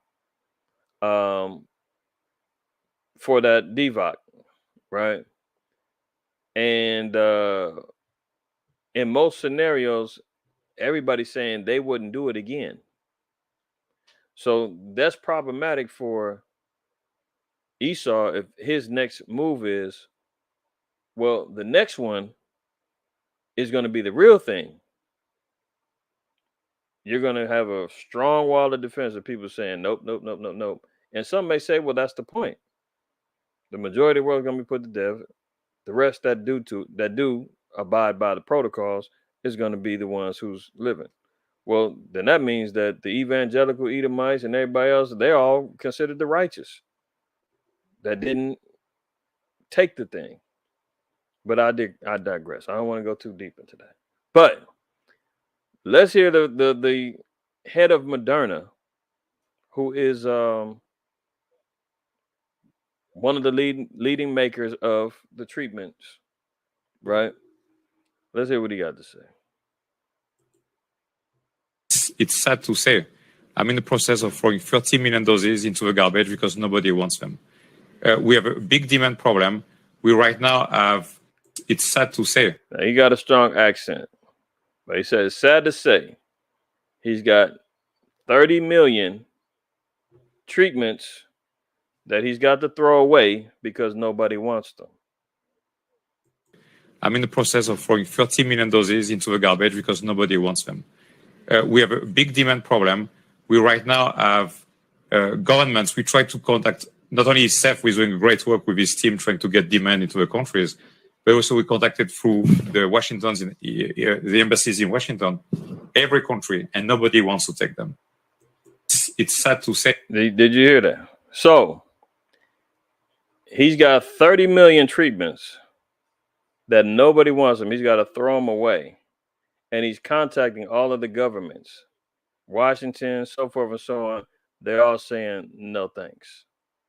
So if the next method to impose on the people is we got to get it inside you, they're going to have a hard time pushing that. What they do have people convinced and comfortable in utilizing as far as a potato chip technology is this thing up here. You see this thing right here? That's already incorporated in society. That's already in the hand of strength, your right hand, when you're going to, and some may agree, some may disagree with me. That's fine. That's fine. Disclaimer for those that say, hey, the potato chip is gonna get put into it. That's cool. I'm not taking it either way. I'm anti. Okay, hold on. Let me see how I can say this right. I don't subscribe to the medical scheduling of pokes in your arms, even from the flu to polio, diphtheria, all that other stuff. My kids ain't did it. My youngest though, he did. He got him when he was. I think we just did the first 18 months, and then we got hip to understanding that was, I mean, my oldest hip to the understanding about the jabs, and that was 20 years ago. Once we got the knowledge, that was over with. So no, for over 20 years, I haven't subscribed to and haven't told anybody that they should get them things. So that isn't going to change come time if there is a push for something in your hand or forehead. But hand or forehead, you're going to use this. You're already using you people are already utilizing your head for biotech. I mean, uh, what do they call it? Bio.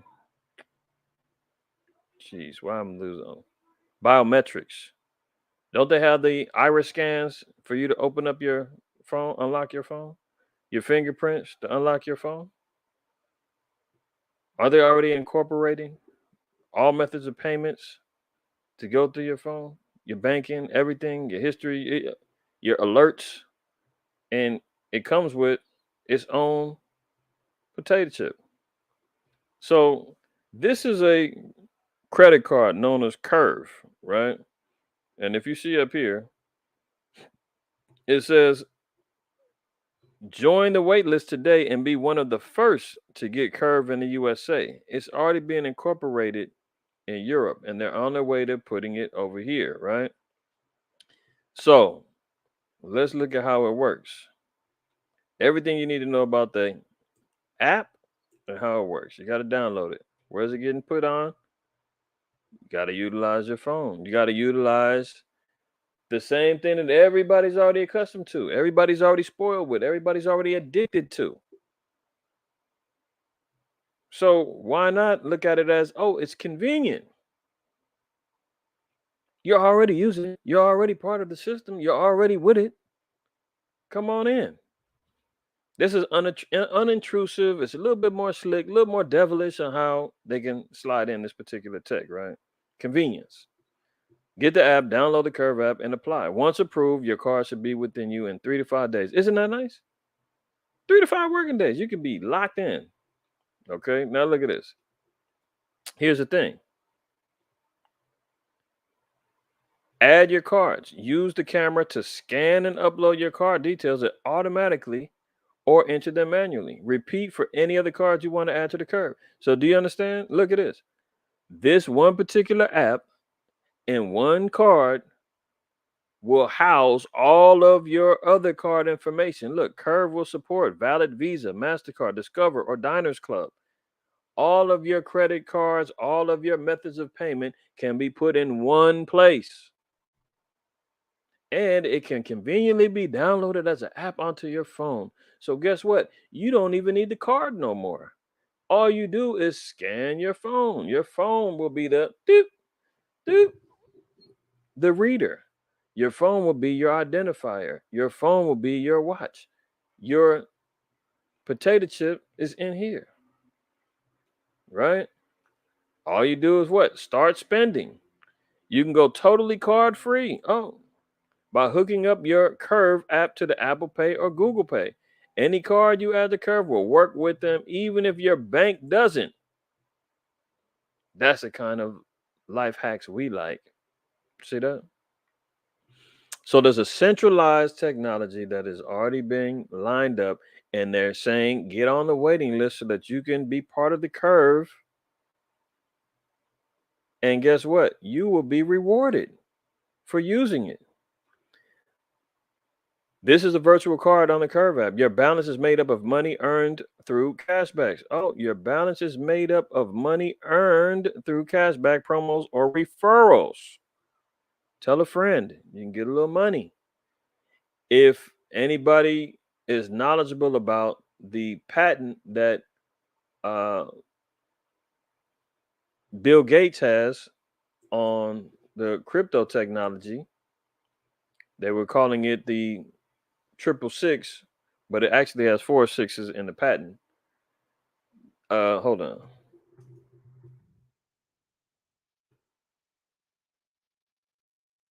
Let me see if it comes up in here.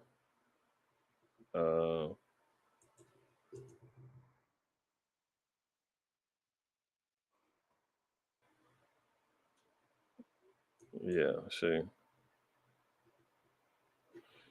Now this is just an article, right? But this is just something to show. It said Bill Gates launches his human body linked crypto, right? Now, I ain't gonna read too much about it. But if you read the actual patent, it says that the the okay, they got it on here. Hold on. See, look at this. A sensor communicatively linked or inserted into the user's device, not in the body, in the device, can detect the person's body activity. A cryptocurrency system connected to a person's device, mobile phones, computers, or laptops, can check if the body activity meets the conditions required by the system and assign the cryptocurrency to the person whose body activity has been verified. So it's biometrically linked in between body movements and it's connected with apps and phones, similar to people got them Fitbits. You they count your steps and check your heart rate, all the other stuff. Nothing is inside of you, but it interactively works with your body, right? So Bill Gates is got a uh, technology based system about tracking people's body activities. You have to perform certain duties, and you'll be rewarded with crypto. But it's all going to be connected in through the phones, computers, laptops, right? This thing has the same type of thing where you get rewards for being a good little slave. Your balance is made up of money earned through cashback promos or referrals. On the rare occasions we weren't able to process a refund to your bank account, it'll land in here where you can spend it right away. So let me show you something. The features. Get rewards. Turn your receipts into rewards. It pays to shop with Curve. Earn 1% cash back for your first 6 months. See the incentive? Offers you can't refuse. Curve rewards you right from the beginning with an additional 1% cash back for your first 6 months as a beta user. How does it work? Couldn't be simpler. When you pay through Curve, 1% goes back into your Curve cash account, a virtual card in the app to store and spend your not so hard earned cash. So you go out there, you spend $1, you get what? A penny back. You spend $10, you get 10 cents, and so forth and so on. So this is what they got going on now.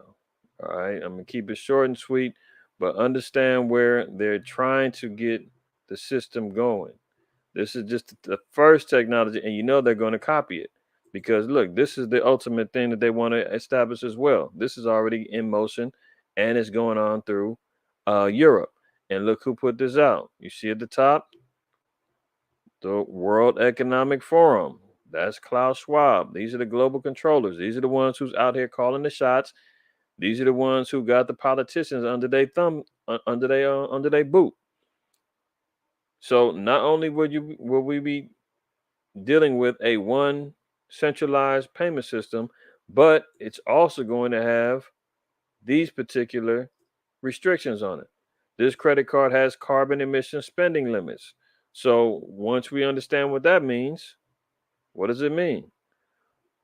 From bananas and sausages to flights and fuel, we all like to keep a tally of what we spend, but whether we monitor the price in dollars, rupees, or yuan, it's unlikely we're also measuring the cost of tons of carbon it produces. So they're going to have these particular cards that's going to be transitioning once the banks get cooperative and once everything, and you get that new card in the mail saying, here, if you're going to be banking with us, this is the way we're moving now. If you're going to get this particular credit card, this is where we're moving now, where we're going to track all of your carbon footprints and your purchases. And if you go too far, we're cutting you off where you can't buy or sell anymore because now you've gone outside of what the B system allows. So look at it. All of the drinks, snacks, sugar, oil, spreads, fruits, vegetables, all your groceries is going to be tracked by how much CO2, how much carbon you need as a person to survive. You can't go over it or they'll cut you off. Um, Everything we put into our shopping basket comes at an environmental cost. And while many of us are aware that we need to reduce our carbon footprint, advice on doing so we can seem nebulous, and keeping a tab is difficult. Tapping into the problem, Swedish fintech company Daconomy has launched a new credit card that monitors the carbon footprint of its customers and cuts off their spending when they hit their carbon max. So, oh, you need a little bit more gas? Oh, no, you've reached your carbon max. You're cut off until the end of the month, until we reactivate your card. Oh, you bought so much food or whatever, you're cut off. You've exceeded your limits, right? Um, a centralized way where they're going to control how much you can and can't buy.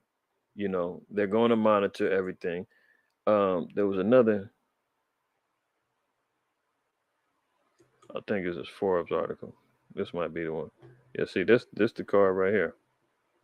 Global climate action. But check this out. Um, this is an interview with the two cats that created the tech, and look what he says down here. Look at this. Do you imagine that 10 to 20? Come on now, get out of here. Damn foolishness. Here's the interviewer is asking the creators of the tech. Do you imagine that 10 to 20 years from now, every mobile banking service will allow customers to track and measure their CO2 emissions and to compensate for their impact? Yes. See the future? 10 to 20. Now, this was an article from 2019. So they say 10 years. So always we know that Esau keeps talking about Agenda 2030, Great Reset 2030. So at this particular time, when they put 10 to 20 years, they're saying by 2030, that's the 10-year mark.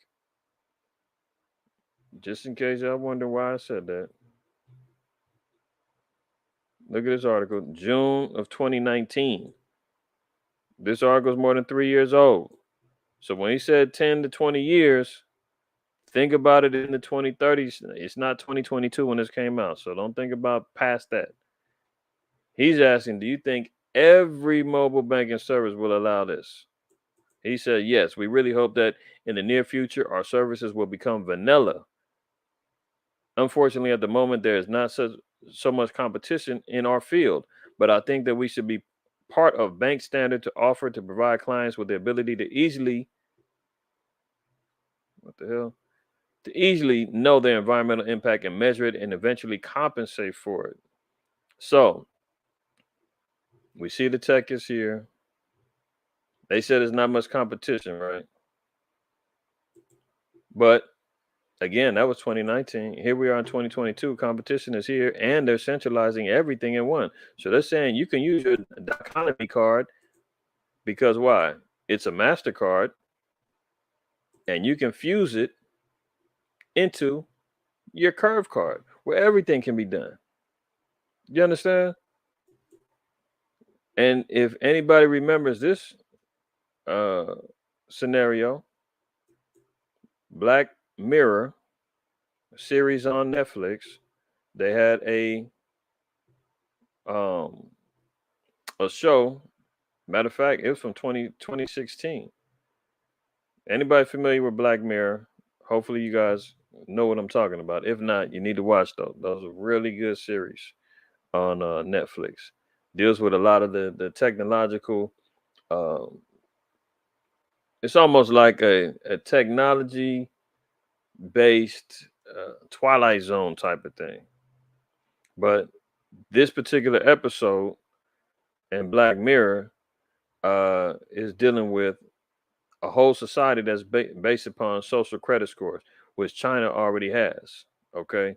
So I'm going to read this real quick. It says, in the first episode of the third season, Netflix dystopian series Black Mirror, Bryce Dallas Howard stars as a woman who has fallen victim to the evils of a social credit score, which essentially an individual rating based on the social media clout everyone owns and is subjected to an app that allows them to rate their interactions with each other while also sharing status updates and photos. If you're kind to others, you'll be rated higher than those who aren't so nice. As a result, your rating gives you a class rating.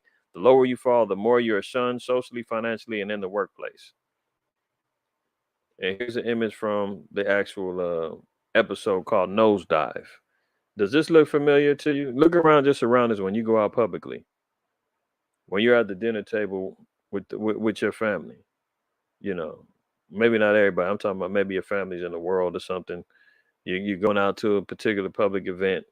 I mean, you see people at sports games and everything, and they're on their phones when they should be watching that they just paid $1,000 a seat for.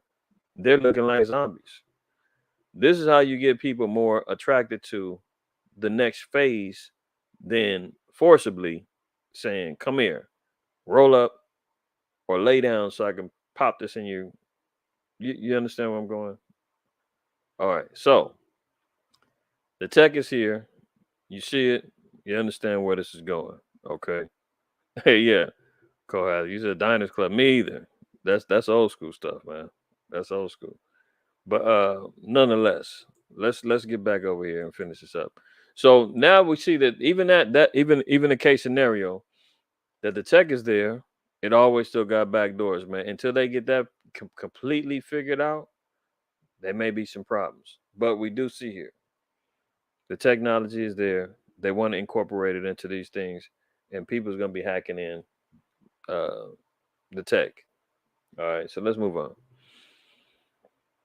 Top economist named Dr. Doom warns U.S. faces persistently high inflation unless Fed doubles interest rates and move he admits will cause hard landing recession. Big short investor dumps entire stock portfolio over fears of a market crash. So we follow the money, as they say. You've got one particular top economist who's saying that the U.S. is going to constantly be facing high inflation unless the Federal Reserve doubles up on the interest rates that they're already doing. The interest rates already is high. The interest rates that they're already increasing your credit cards, bank loans, mortgages, everything. I took my sons to go get some shoes the other day, and they old enough got their own little money. So my youngest, he says, "Dang, Dad, they charged me $7 for taxes." I said, "Yeah, well, you're dealing with 10% tax and sales tax in California now. So Esau makes 10% off of everything that we buy." I said, $7, that's that's a meal. You could buy something to eat with that. That could be, well, nowadays it may be a gallon and a half of gas. You know what I'm saying? He getting that just off of taxes. And then my oldest, he thought he was gonna go get some Jordans that was like down there 200 and some odd dollars. I said, "Man, you crazy. You can't you bugged out if you think you finna buy those." So obviously he didn't buy them. But I said, "Listen, you see off of the taxes alone, you'd have paid like $23, $25 just in taxes." So and now he's talking, and the cat is talking about increasing the taxes, increasing interest rates to avoid a hard landing. Well, if you seen the episode of DSTM I did maybe 2 weeks ago, a week and some change ago, when I played the video of Jerome Powell talking about how employment is going to be affected moving forward, it's got to be softened. He's talking about one instance. Oh, we're not going to call it recession because the job market is strong, but we got to cut down the job market.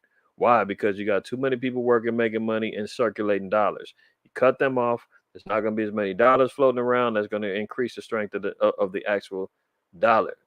If there's too many dollars floating around, that means it's a less value. The inflation rate is high. So that's why he's saying, well, we're going to have to cut some people's pockets. Now you got another investor in this same headline saying he dumped off and sold his entire stock portfolio because he feels as though the market is going to crash. Well, right now, I think they're saying, the market is doing all right, or you're getting some gains. They had big, I think, losses yesterday, but it's a constant roller coaster. But they're all expecting and waiting for everything to just crash. So it's just a matter of time. We'll see. Home sales fell nearly 6% in July as housing market slides into a recession. So now they're even acknowledging that the housing market is into a recession. They still trying to hold off and saying the whole economy isn't. But if much of the economy is riding on real estate, like in China, China's in complete collapse over there. That's why they locked down them banks and got the tanks out there because they have what's known as pre-sale homes, and a lot of people were moving from rural areas, like in the countries and all that, and moving into the cities, and they were buying up houses and properties that hadn't been built yet. It was almost like you're on a payment plan for something that hasn't been constructed yet. So then when the DVOC hit and people was getting locked down and they couldn't build, everything fell to the wayside. Building materials, workers, everything else, but they were still telling people pay. You still got to pay. You still got an agreement. You still got to buy this property. They like, hold on, we can't even. You can't even continue building. There is no house for me to buy. We're not paying no more, and that's why there's a lot of rioting going on, protesting going on over there in China. The economy is faltering. Their big real estate company called Green. Uh, their big real estate company is called Green something. Shoot, I forgot it.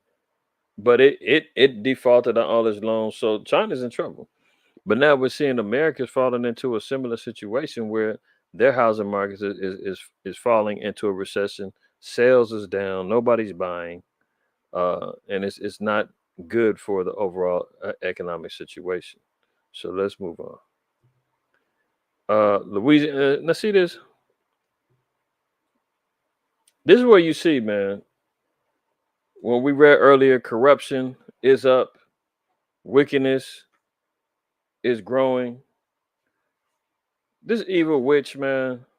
Louisiana mom, 22, is charged with murder after baby daughter dies when left in a hot car for 5 hours. I mean, how many times have we heard about children dying in hot cars? I mean, we're well beyond the stages of ignorance, thinking, oh, it's just she did this on purpose. Obviously, locked the baby up in the car, man. It's hot as hell. Dies for 5 hours. 3 years after doing the same thing with another child who survived and was taken from her. See, at this point, man, they supposed to been locked her ass up. This is Deuteronomy 28, 50, 56 all day. About the wicked woman, man. Killing her kids. Baby daddy, who knows where he's at. And she's only 22. Ivy Lynn Lee of Lake Charles reportedly left her 6-month-old daughter, Risa, in a hot car for 5 hours on Sunday while she was at work. Unbelievable. I mean, if you can't call in to say, listen, I ain't got a babysitter, whatever, 5 hours? I mean, legally, after what? Uh, 4 hours, you're supposed to take lunch. 2 hours, you should be out of at least a break. You don't go to the car to check on the kid? This evil witch, man, she did that on purpose, man. Obviously, as they said, she did it before. Disgusting, man. Disgusting. Now, check this out. Now, Germany prosecutes Hitler's Stalag POW camp guards. 98-year-old is charged with war crimes over murders of Soviets detained during World War II. 98 years old, man. They still tracking down these damn heathen, right? But look at this. Mississippi's Attorney General has no plan to prosecute Carolyn Bryant Donham over her role in Emmett Till's lynching. When it comes down to the Revelation 2:9, 3:9 folks, man, that there is no bounds that they won't go to try to give them people some sort of justice. But when it comes down to our people, we ain't getting it.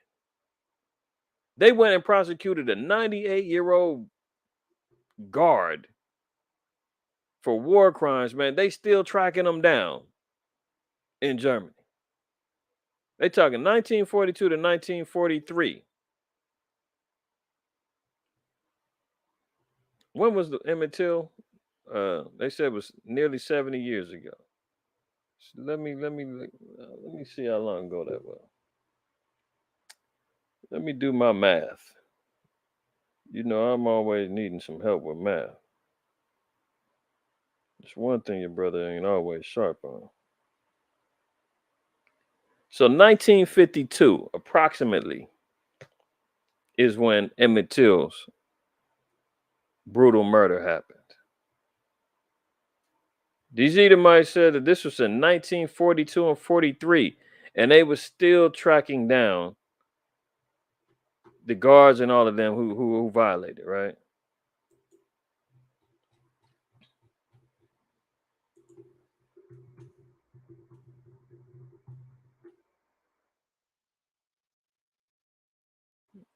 Look at this.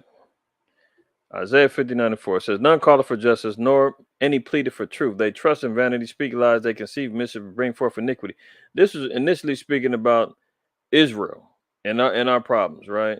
But at the same particular point in time, we always realize that we're not getting justice anyway. Zechariah 11:5, whose possessors, let's read verse 4. Thus saith the Lord, my power, feed the flock of the slaughter, whose possessors slay them and hold themselves not guilty, and that say that sell them, blessed be the Lord, for I am rich, and their own shepherds pity them not. So when we see something like this, man, and then you got the nerve for these people to talk about, oh, that was in the past. Oh, you need to move on. Oh, it's not like that anymore. What? When you got examples of them out here hunting down old POW guards for 98 years old, they don't give a damn if you almost 100. Lock them up, persecute them, and go through what they need to do. And this is in Germany, but who are they under the orders of? They're under the orders of Israel and under the orders of America. That unless you want to be isolated and you want to, be on the outside looking in, we've accepted you into NATO. We've accepted the things that you've done. You're gonna keep repenting until the end of time.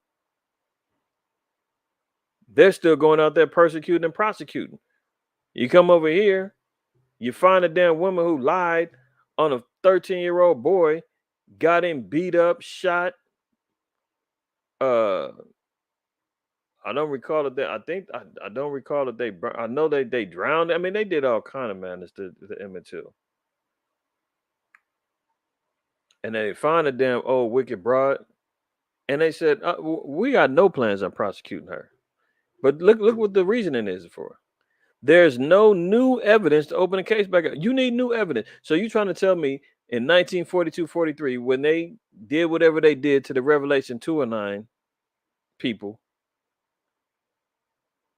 they found new evidence that was gonna. You need new evidence to open the case back up, huh? Of course, you're not gonna have no new evidence. It's 70 years ago, you damn idiots. But they're gonna make it seem as though, oh, well, if we did find something, well, we would open it back up. No, they wouldn't. But we see again, man, the children of Israel getting kicked to the curb, no justice for our people, holding themselves not guilty. Look who's prepping. Bill and Melinda Gates have been storing food in their basement for years in anticipation of a pandemic. This is an article from 2020. So if he's out here doing it and been doing it in preparation for the, we see what Esau's up to, man. Melinda Gates said on BBC radio interview on Thursday that she and her husband Bill have been preparing for a pandemic for a number of years. Isn't that interesting? Bill Gates said in the 2015 TED Talk that the world wasn't, quote, ready for the next epidemic. And in 2017, wrote an op-ed article for Business Insider that the next epidemic could be a, quote, super contagious and deadly strain of the flu. Interesting how we knew that much and how he's buying up all of the farmlands and everything else. But look at how Esau's, what he's up to. Storing up, preparing for the end. U.S. cuts the water supply for some states as Mexico and Mexico as a drought bites. So as we talked about before, the drought is kicking in. Water supplies to some U.S. states and Mexico will be cut to avoid catastrophic collapse. That's a quote of the Colorado River, Washington officials said Tuesday, as a historic drought bites. More than 2 decades of well below average rainfall have left the river, the lifeblood of the western United States, at critical levels as human-caused climate change worsens the natural drought cycle. So again, like we talked about earlier, the drought is kicking in heavily in multiple states and countries. China races to alleviate drought power cuts amid record heat wave. They're dealing with drought over there. All right. Mass crop failures expected in England as farmers demand hose pipe bans. Leaked documents predict crop failures rates up to 50% as water companies resist calls to prioritize food production. So England. So we just seen multiple states and Mexico. We just got to seeing China. We're seeing England. Experts have warned widespread crop failures across England as charities and farmers criticize water companies for dithering over hosepipe bans despite drought being declared across much of the country. So again, another drought. Dried up, Texas cattle industry faces existential crisis from historic drought. The mega drought in the western U.S., the region's worst in 1,200 years. That's biblical. We're talking biblical proportions as far as drought is concerned. It's threatening America's cattle heartland, withering pastures, wreaking havoc, wrecking feed harvests, and endangering a quintessential way of life. The drought is forcing ranchers here in Texas and across the southern plains to make an agonizing decision: sell early now for less money than they planned on, or hold on, pray for rain, and risk losing everything. We'll keep selling cows till it rains, Texas High Plains rancher Jim Ferguson told Amarillo station KAMR, which collaborated with The Hill on the story. For now, Ferguson is just selling his oldest calves, for which he'll be able to get the best price, but with no rain in the forecast and therefore no prospect of less winter pastures for his herds to eat, it won't be long before we start getting into the younger ones. So we're seeing what's happening with the cattle, the ranchers. They may not be able to sustain over the next couple of years. They saying, all right. Look at it. At least 37% of American farmers say they are killing existing crops and selling off livestock due to drought after the U.S. experienced its third hottest July on record. So crops are being destroyed because of the drought and thrown out. Livestock's being sold off because they can't afford to sustain them anymore. Okay. So famine is here and it's only getting worse. We have to maintain preparations spiritually, mentally, and physically. That's why you see Bill Gates' asses over here been stocking up for years. Inside America's monkeypox crisis and the mistakes that made it worse. Did you hear that? Made it worse. Same way that they handled the last thing. As they say, oh no, it's not gonna come here. Oh, it's here. Oh, don't worry, it's only gonna take 14 days to stop the spread. We're okay. Oh, well, you know what? You might want to wear a mask, but it's not going to do much. Oh, wash your hands. And next thing you know, it's full blown. So here they are talking about how they're mishandling the Mpox thing. So they would stress the nation's limited supply of the only FDA approved vaccine for monkeypox by splitting doses to cover 5 times as many people. So did you hear that? They're taking one dose and splitting it up amongst 5 people. After repeated reassurances by top government officials that the United States did not have enough shots for every at-risk American after all. But after Health and Human Services officials announced their proposal on August 4th, Paul Chaplin, chief executive of Bavarian Nordic, the jabs manufacturer, called a senior U.S. health official and accused the Biden administration of breaching its contracts with its company by planning to use the doses in an unapproved manner. So Slow Biden is being accused of breaching contract agreements and utilizing these doses in an unapproved manner. Keep that in mind. Even worse, said 2 people with knowledge of the episode, Chaplin threatened to cancel all future jab orders from the United States, throwing into doubt the administrator's entire monkeypox strategy. People are begging for the Mpox jabs, and we've just pissed off the one manufacturer, said one official who spoke on the condition of anonymity because they were not authorized to comment. So, interesting enough, we're trying to figure out, well, are they trying to push this thing out there? Are they trying to make it worse? Well, hell, Gavin Newsom, the governor of California, he tell everybody else when the DVOC 91 thing hit, save distance, shut down the kids, mask up, glove up, and the whole nine, right? But when the Mpox thing happened, remember the article?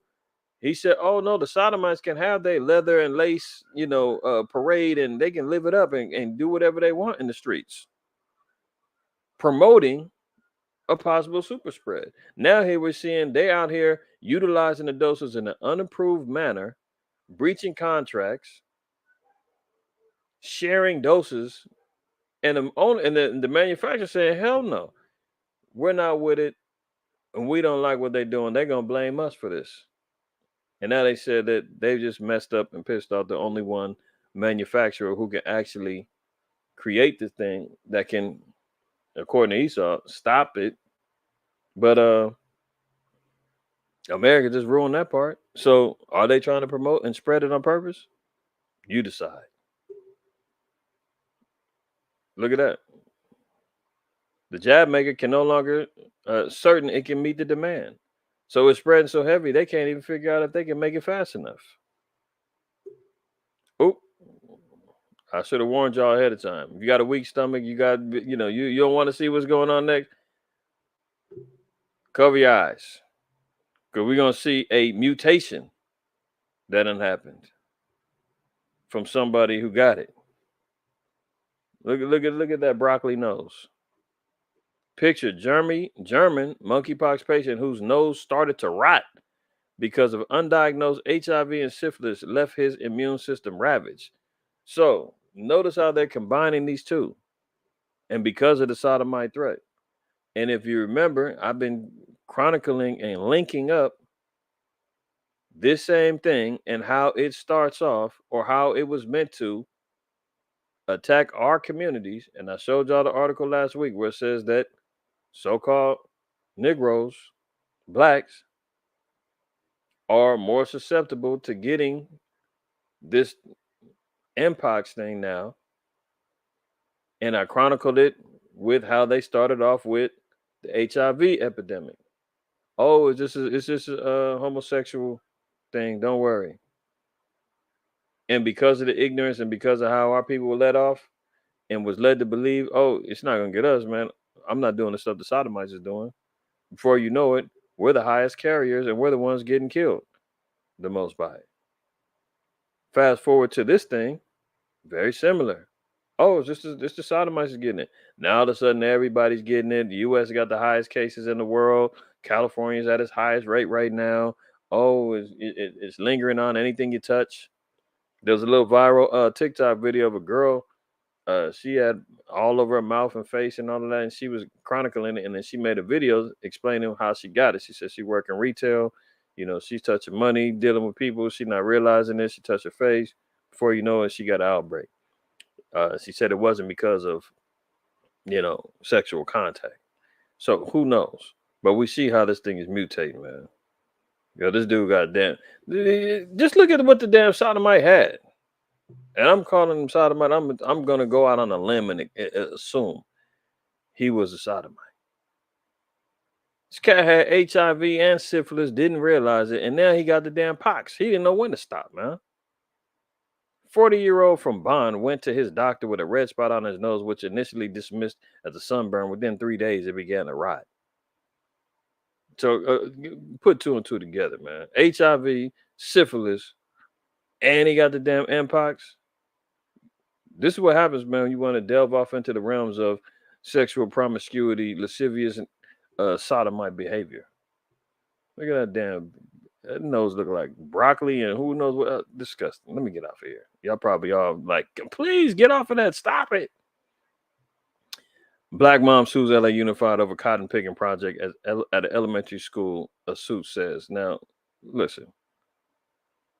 If our people don't realize, man, that our history is still being used against us, traumatizing us, Deuteronomy 28 as the damn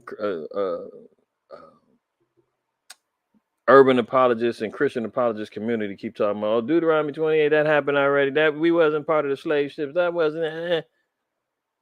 And they're still utilizing this particular history against us as harsh reminders of what they did to us. And now here they are setting up mock cotton picking scenarios in the schools, We've seen other reports of schools uh, throughout the country doing slave auctions and all kind of stuff as examples of what the slaves were going through. We don't need to relive that, man. We already understand and know what it is, man. We can read and understand the history. You ain't got to replay it again and have the kids do it again. But this is what they're doing. A black parent filed a civil rights lawsuit last week against the LA Unified School District and Board of Education, saying that a cotton field was set up at the elementary school in 2017 that was intended to teach students about the experiences of slaves. Rashonda Pitts said her 14-year-old daughter, who was referred to as SW in the lawsuit, experienced emotional distress as a result of the project at Laurel Span School that her social justice teacher said was to help students, quote, gain a real life experience as what the African American slaves had endured. The suit also names the school's then principal and social justice teacher as defendants. Since the project Laurel Span School was discussed and a new school, Laurel Cinematic Arts Creative Tech Magnet, was created in its place. So they think reinventing the name and reinventing the motivation of the school is going to change things. I mean, come on, man. This is this type of foolishness that's going on. Russian mercenaries see gold and sow chaos in Central Africa. This is why I always been saying, man. Once you know Esau is Esau, it doesn't matter.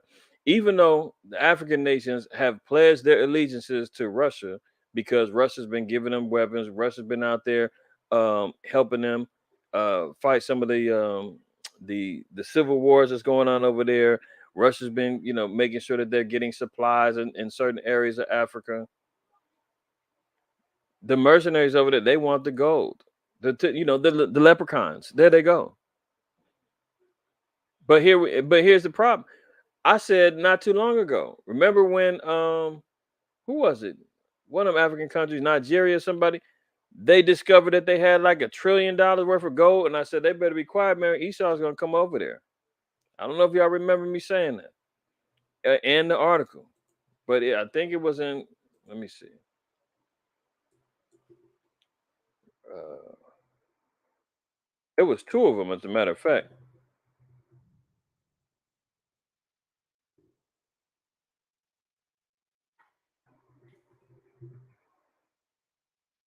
It's in Uganda. It was.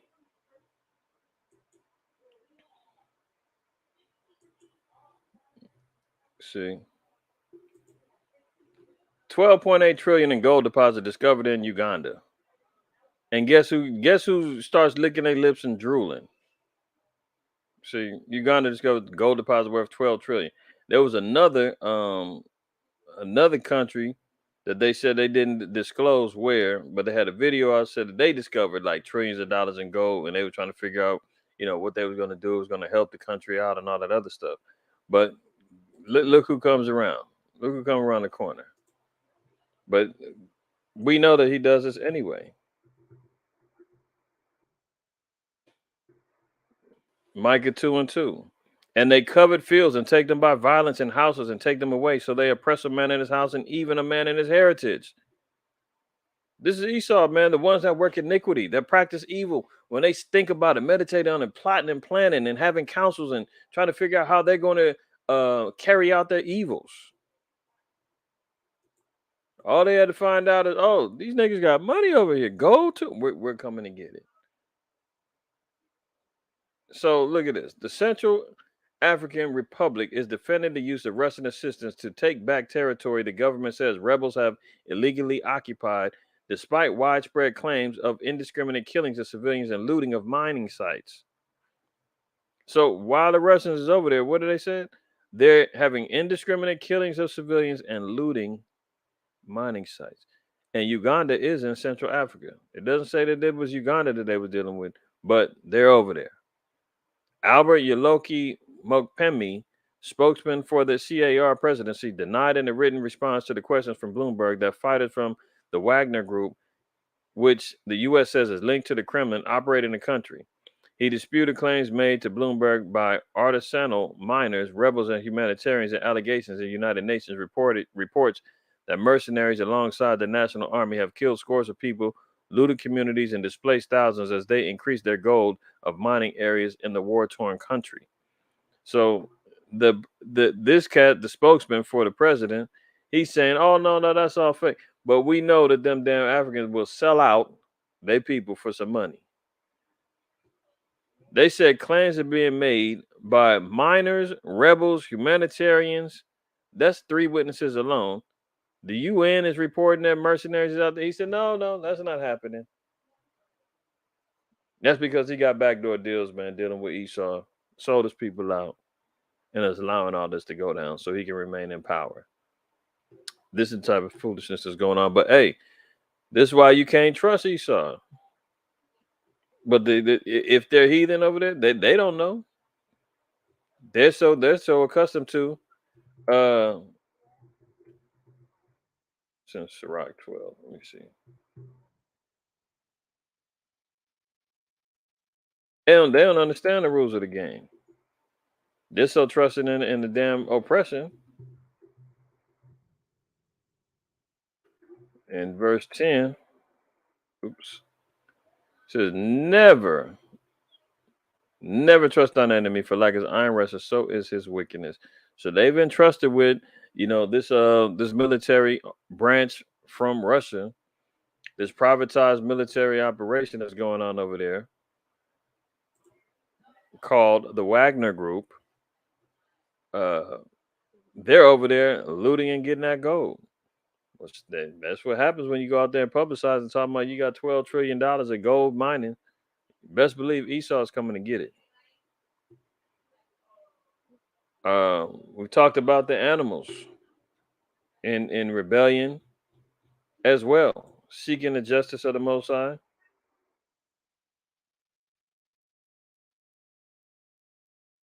I think it's a 39. Is it 39?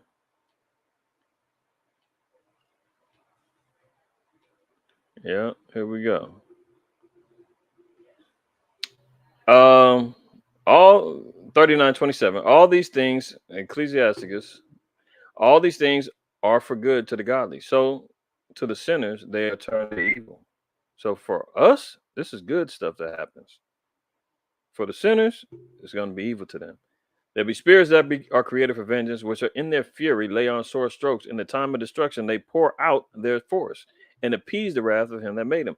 Fire and hail and famine and death, all these were created for vengeance. Verse 30 is the one. Teeth of wild beasts and scorpions, serpents, and the sword punishing the wicked to destruction. Teeth of wild beasts. Let's focus on that. There's a number of different shark attacks that's been happening on the East Coast this summer alone. Now check this guy out. JC Laverde, a firefighter paramedic. He's out here training for a triathlon or something, swimming in that dirty green water. He doesn't realize that there's an alligator swimming right towards him. He's over here. Here's the alligator making a beeline right to him. Drone footage shows an insane moment. Triathlete is attacked by a 12-foot alligator in Florida while training and miraculously survives despite losing half of his skull. This is why you don't play around with the Lord, man. Who knows what was going on in that water? He obviously didn't consider what was happening, but we see the teeth of wild beasts, man, is out there. If you look on the internet, you look up shark attacks, summer of 2020, at least 6 or 7 of them then already happened. Now we see this cat, man. And at first I was like, man, is this some little clout stunt that this dude did? Because who's gonna go in their right mind? First of all, jumping in that green, dirty ass water. Number two, the direction when you see the live video, it's like they were swimming towards each other. So, and then why is there a drone filming this? But apparently they were saying that the drone was being used to monitor his progress with his training. So it wasn't like, because I'm like, how the hell did all of a sudden this get caught on camera? And he's swimming directly towards, and now these people nowadays, man, will do anything for clout. But apparently, this was him doing his training. They had the drone up there to monitor his footage or whatever. But I don't know why he was. And then I said, well, he's swimming down there directly towards the damn thing. Obviously, he didn't see it. He's splashing. He's moving. He don't see or recognize that this damn alligator coming right towards him. Nonetheless, you see what happened to him, man. Half his whole damn skull got bitten off. He got jacked up, man. He's lucky the Most High had mercy on him. But Tifa Wild Beast is out, and they taking vengeance on the wicked right now. You know, all the Edomites they got bit up by them sharks this summer, all heathen. This cat, I don't know if he a heathen or not, but nonetheless, the beast of the Lord is fighting back. All right.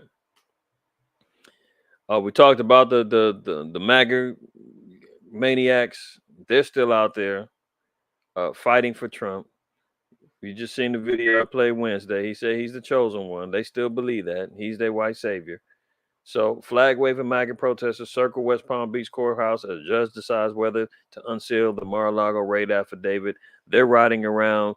See the banner back there, Trump 2024. Got the American flag. They still think that there's a possibility that America can be made, quote unquote, great again. Excuse me. So they're riding with this cat to the end. But this is more uproars of the people. Look at it. Fury as Yale School of Medicine professor brags about helping kids as young as 3. 3 on a gender journey if they identify as trans or non-binary. Did you hear that? This is coming from a Yale medicine professor. Yale, one of the quote unquote top schools in the country, Ivy League. They're talking about she's bragging how she's going to help kids as young as 3 on a gender journey if they identify as trans or non-binary. How in the hell can a 3-year-old even know about their sexuality, know about non-binary, being trans? I mean, they're still learning how to talk, read, can't write at that age. And she's talking about taking control of how they are going to progress as gender operatives, let's put it that way, in the fight between righteous, civil, moral actions dictated by the word of the Lord or the LGBTQ HIV plus army that they're trying to align themselves with and recruiting the children as young as 3. Christy Olazeski that is the director and co-founder of the Yale Pediatric Gender Program, and we've already covered how the many of the pediatric physicians are compromised now, and they're all moving in the same direction, promoting trans and non-binary agendas and helping kids make that transition. They already got the psychologists and the counselors lined up in the schools, brainwashing and telling these kids, yeah, forget about male, female. That's out of here. We're not going, we're using pronouns as they, them. There's no more he or she. You understand? So she says if in a YouTube video since taken down, she explains how she runs a program that helps children from the age of 3 years old with their gender journey. So they take the video down voluntarily, but that doesn't mean she stopped. Now it's more secretive. She thought it was okay. We can come out public now. We're making gains. We're actually running shit now. Pardon the French, but that's how turned up I am about this topic. She's thinking it's safe to come out. And then when she realized, the feedback wasn't ready yet, take it down, but we're going to still push the agenda. The program website details how transgender surgeries are only available to those 18 and older. The idea of children who are barely out of wearing diapers making the decision to change genders was met with outrage on social media. Of course it should be. See, the problem is, though, the outrage of the people saying take it down, they're saying at least wait until they're a little older. They can do what they want to do. See, that's still the liberal mind of some of these damn zombies that's out here. It's not that this is wicked, wrong, evil, shouldn't be doing it. So a lot of these people, that's too young. Wait till they're older, then we can push it. And then the other half is just saying that's wrong, period. Unreal. The world are we in. Look at. See, this is what I'm talking about. And this is why you can't put our kids in the hands of these damn heathens, because what do they end up doing? Turning them out. I think if it ain't Angelina Jolie, is uh, one of these other damn white celebrities, man, that done adopted some black kids and has one of the sons being a daughter too now. If y'all know who I'm talking about, man, put it in the chat. But look at Madonna's son, David Banner, dazzles in a pair of sequin flared trousers for her 64th birthday after the pop icon revealed the 16-year-old wears her clothes and looks better in them. This is a 16-year-old kid, man, wearing some damn sequins pants. And Esau, Madonna out here promoting him, no shirt on, posing like a goddamn faggot. Oh, you know, Slacky, I got to be careful with YouTube, man. They're going to posing like a queer effeminate, okay? And it's being encouraged by Esau. I don't know if y'all know who I'm talking about, but there's another female celebrity, man, that is doing the same thing with their son, turning our men out. And now he's sharing clothes with 64 old bag of bones Madonna, still trying to hold on to her youth, draining the damn spiritual power, spiritual essence of Jake, and she surrounds herself with Jakes. I think her boyfriend is like a 20-year-old, 28-year-old Jake. And if you see her face now, she's getting all kind of plastic surgery. She just got butt BBLs done, trying to look like she's, you know, some little young. I can't even. I'm done talking about her, the wicked demon. But look at this dude, man. 16. And check this out. Woman barricades herself in a deputy's patrol car, slips out of her handcuffs, and opens fire and shoots the cop with his own AR. And you see the headshot. Well, was she killed? Or was she taken in peacefully into custody? If that was a Jake, man, that you would have heard about how many bullet holes was in the car, how the Jake got slaughtered, in the whole nine. And there's a video of her slipping out the cuffs, grabbing the AR, loading it up, pointing it out the window, spraying it, hitting the cop and the innocent dude standing there. And they take her in alive. Video captured Rachel Zion Clay, an Oklahoma woman, high on meth. Now listen to this. High on meth, who was detained by police before slipping out of her handcuffs, finding and loading the officer's assault rifle before firing on them, injuring the civilian and the officer. Responding officers say that they only plan to detain Clay, not arrest her. And they say there's no white privilege, huh? This old wicked meth head white witch. They said we was only going to detain her, talk to her, and let her go.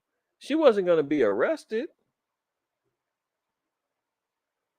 They said they were only going to show up to let some Jake be high out on the streets, man. See how fast them cuffs clinch to them wrists and how fast that head gets knelt down and thrown into that damn car. George Floyd was high. They said they found drugs in his system. Look what happened to him. Were they just going to detain him and talk to him? Hell no. So they said they wasn't going to arrest her. When they fitted her with double lock handcuffs and placed her in the back of a police cruiser, Clay barricaded herself inside the vehicle for over 4 hours before she surrendered. And officers found methamphetamines in her system. She has now been charged with 3 felony counts of shooting with the intent to kill for the shooting, and is being held on $1 million bail. She empties the clip, barricades herself in the car for 4 hours. No cops start to shoot. Nobody start to spray up the car. She's armed and dangerous. She's already shot one of our own and injured a civilian, and she comes out spot clean.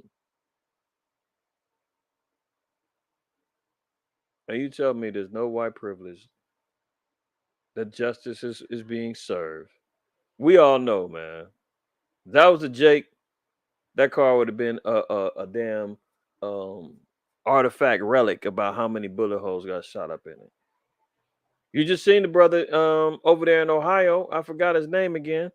They shot him 60 times for fleeing from a car chase. Sean Bell got shot 50 times in New York, leaving his bachelor party, was scheduled to get married the next day.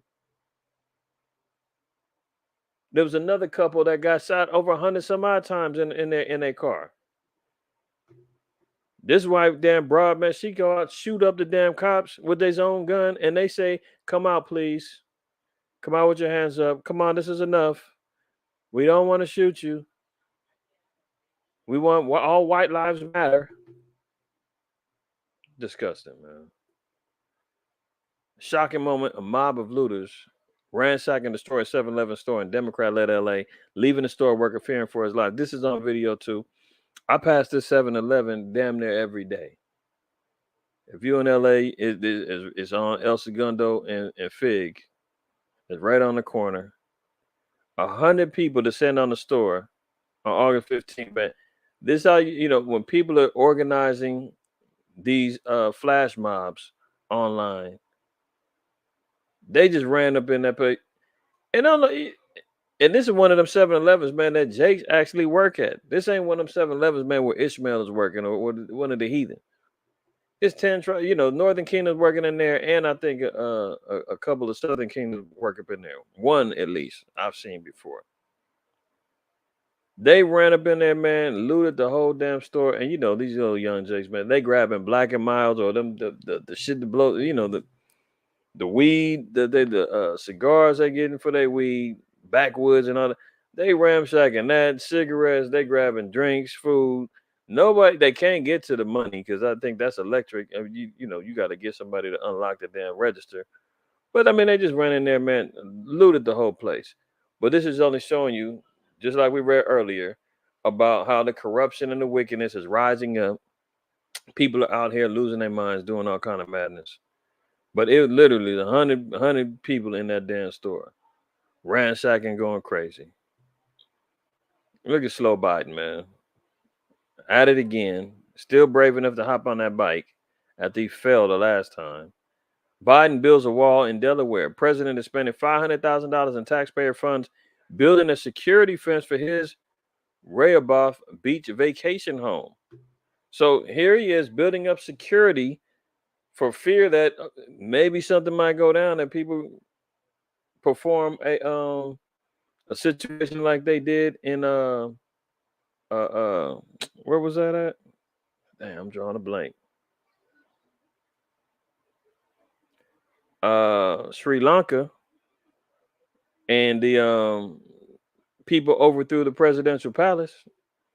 So he's taking 500,000 of taxpayer money to build a wall to make sure he's secure if something goes down. Meanwhile, shelves is empty, inflation's up, people starving, the whole nine. But he can make sure he's taking that tax money to capitalize for himself. There you have it, y'all. Another episode of DSTM, man, in the books, as they say. All praise, honor, and glory to the Most High. Okay, running out the water. I think that's who. I think that's who it is. I think that's who it is. But yeah, also another one who's out here, getting the turning the kids out. You know what I'm saying? That's another one. But this is why our kids can't be in the hands of these damn heathen, man. Because you see what they do to our men, or soon to be men. Lord knows what's happening with the females. Tell me something I don't know. I'm not tripping, right? You know damn well if that was that would have been an archive relic for police shootings. That whole car would have been set up and say, "This is what happens when you mess with one of ours. This is what happens when you violate." Right? They'd have been going wild. But let the little fat meth head white broad do what she did. Oh, she comes out clean, just like they did Dylan Roof after he shot up the church in South Carolina. Oh, no problem. Let's pat him down, slide him into the back seat. Are you okay? You hungry? Let's pull over to Burger King, man. Get you something to eat before we lock you up. That's the type of stuff they doing with our people, man. Unbelievable. Well, brothers and sisters, man, all praise, honor, and glory to the Most High, man. Hopefully, everybody enjoyed this episode, got some good information, understanding, um, and and is having a blessed Sabbath. I'll be back in a couple of hours. We're gonna talk about, man, how to maintain steadfast the spirit of steadfastness in these times. It's gonna be very important. You know, everything we're reading about right now, everything we've been going over, all these current events, all the DSTM stuff. How do we stay zealous? How do we maintain a spirit of steadfastness during these times, man? It's very hard for our people to get distracted, get confused, get lost, give up hope, give up faith, you know. But at the same point in time, we got to stay rooted. We got to stay firm in our calling. So that's gonna be the next lesson I do in a couple of more hours, about 4:15 Pacific Standard Time. The Spirit moves you to tune in. Tune in, join in as you do right now. But we're gonna go in on that a little bit later on, man. So I'm gonna close out. Hopefully, everybody is remaining well, safe out there. Continually fear the Most High, keep the commandments. If you haven't wiped your feet on your way in, do so on your way out. All right. So with that, I'm gonna go ahead and close out, man. Lord willing, I'll see y'all in a little bit. If not, I'll see you the next time we lock in on DSTN. Shabbat shalom.